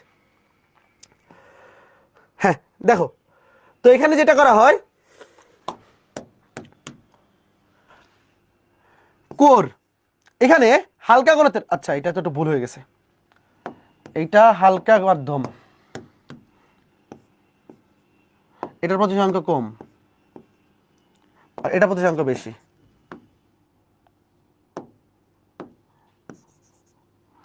এটা কোনটা প্রতিসংখ্য কম বেশি তোমার বোঝা লাগবে না, এইটা আইসিডিতে এগুলো লাগবে না, তুমি জাস্ট জেনে রাখো মেইন পার্ট দুইটা, কোর এবং ক্ল্যাডিং, স্বচ্ছ কাচের তৈরি। এটা কম প্রতিসংখ্যের মাধ্যম, এটা বেশি প্রতিসংখ্যের মাধ্যম। তো যখন এটার মধ্যে যে আলোক তরঙ্গ যায় কি হয়, এইভাবে পূর্ণ অভ্যন্তরীণ প্রতিফলিত হয়। দেখো এই যে পূর্ণ অভ্যন্তরীণ প্রতিফলিত হয়, সংকট কোণে যেতে বেশি কোণে আপতিত হয়। এইভাবে পূর্ণ অভ্যন্তরীণ প্রতিফলনের মাধ্যমে সেটা কি সামনে আগায়। দাঁড়াও দেখাচ্ছি, এই যে পূর্ণ অভ্যন্তরীণ প্রতিফলনের মাধ্যমে সে সামনে আগায়। ধরো এই যে, এই দেখো, ধরো এই যে কোরটা হচ্ছে হালকা মাধ্যম আর ক্ল্যাডিংটা হচ্ছে কি ঘন মাধ্যম।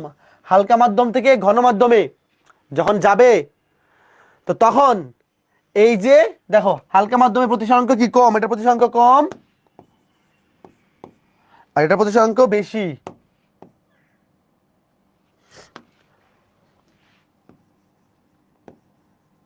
তোমার প্রতিসরাঙ্ক বলার দরকার নাই, তুমি জাস্ট হালকা ঘন বললেই হবে। হালকা মাধ্যম থেকে ঘন মাধ্যমে যখন পূর্ণ অভ্যন্তরীণ প্রতিফলিত হয়, মাঝখানে একটা কোর উপর একটা ক্ল্যাডিং, তখন কি এই যে এইভাবে কি যায়, এইভাবে ডেটা ট্রান্সফার হয়, এইভাবে ডেটা ট্রান্সফার হয়। ঠিক আছে, ওকে ফাইন। তো এটা খুব ভালো মতো পড়বা, খুব ভালো মতো পড়বা। এরপরে দেখো, এখন হচ্ছে তার বিহীন মাধ্যম।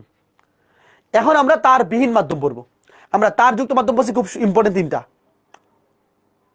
টুইস্টেড পেয়ার কেবল, ওখানে দুইটা পার্ট ছিল, আনশিল্ডেড, শিল্ডেড, তারপর কোএক্সিয়াল কেবল, ফাইবার অপটিক কেবল। এই জিনিসগুলো মেইন বই তোমাদের কাছে আইসিটি বোর্ড বইটা আছে নাকি আমার গ্রুপে পোস্ট দিতে হবে? ভাইয়া আগে একটা কাজ করবা, এই অধ্যায়টা তুমি যদি মিজান স্যারের বই বা মাহবুব স্যারের বই খুলো, বিশাল ইনফরমেশন। তো আগে যেই কাজটা করবা, আগে তোমরা যে বোর্ড বইটা আছে এই বোর্ড বইটা করে বিষয় দিবা। বোর্ড বইয়ের ইনফরমেশনগুলো হচ্ছে মেইন ইনফরমেশন। তো এইগুলার ব্যাখ্যাগুলো আগে বোর্ড বই থেকে পড়বা। তারপর বোর্ড বই যেটা অসুবিধা, যে পার্থক্যগুলা ছকাকারে দেওয়া নাই, সুবিধা অসুবিধাগুলা আলাদা করে পয়েন্ট আউট করা নাই, জাস্ট একদম একসাথে লাভটা একসাথে লেখা আছে। তুমি আগে বোর্ড বইটা পড়বা, তারপরে হ্যাঁ নামাজের বিরতি, ভাই আমাদের ক্লাস শেষ, আর 5 মিনিট, 2 ঘন্টা পড়াবো, মানে আর 5 মিনিটে শেষ করে দেবো। তাইলে এখন আমরা তখন কি বললাম, তখন বললাম তার যুক্ত মাধ্যম, এখন তার বিহীন মাধ্যম, এগুলো রিডিং পড়বা। রেডিও ওয়েভ, সুবিধা অসুবিধা, রেডিও ওয়েভ, তারপর E = H λ, এগুলো জানো। এই তার বিহীন মাধ্যমে তরঙ্গ আকারে যে এইভাবে যায়, এগুলো জানো। H λ, সরি F λ বা H নিউ, এগুলো কেমিস্ট্রিতে পড়ছো। দেখো নিউ কম্পাঙ্ককে নিউ দিয়ে প্রকাশ করে, এফ ফ্রিকোয়েন্সি এফ দিয়ে প্রকাশ করে। তারপর Hc/λ B = F λ থেকে আসছে, এগুলো জানো। এগুলা দিয়ে আইসিডিতে প্রশ্ন আসার সম্ভাবনা কম, বাট এগুলা কিন্তু ওই যে যখন রেডিও ওয়েভ বা মাইক্রোওয়েভ তার বিহীন মাধ্যমে তরঙ্গাকারে যখন ট্রান্সফার হয়, তখন এইখানে ব্যান্ডউইথটাকে ফ্রিকোয়েন্সির মাধ্যমে হিসাব করা হয়। তো এনার্জি ঠিক রেখে, তোমরা কি এই জিনিসটা জানো? এনার্জি ঠিক রেখে তুমি যদি ধরো ফ্রিকোয়েন্সি বাড়াইতে চাও, ধরো স্পিড ঠিক রেখে, কই V = F λ কই, আচ্ছা C= মানে এখানে তো V তো মানে C আর কি, C মানে স্পিড, লাইটের স্পিড আর কি। ধরো এখানে C দিয়ে আছে, তো ধরো C/λ একটা কি ব্যস্ত আনুপাতিক, কিন্তু খেয়াল করে দেখো এই যে সরি কি বলতেছি, ভুল বলে ফেলছি তো, সরি, মানে সি এর সাপেক্ষে কেন বলতেছি, এফ এর সাপেক্ষে। দেখো এফ এবং ল্যামডা ফ্রিকোয়েন্সি বেশি হইলে তরঙ্গ দৈর্ঘ্য কমে, আর তরঙ্গ দৈর্ঘ্য কম হইলে ফ্রিকোয়েন্সি বাড়ে, যদি তুমি স্পিড ঠিক রাখো। এটা একটা ব্যস্তানুপাতিক, এটা বেশি হলে এটা কমবে, এটা কম হলে এটা বেশি হবে। আচ্ছা ওইগুলো ফিজিক্সে তোমরা পড়ছো, এখানে লাগবে না। এবারে মাইক্রোওয়েভ, মাইক্রোওয়েভ এগুলার সুবিধা অসুবিধা।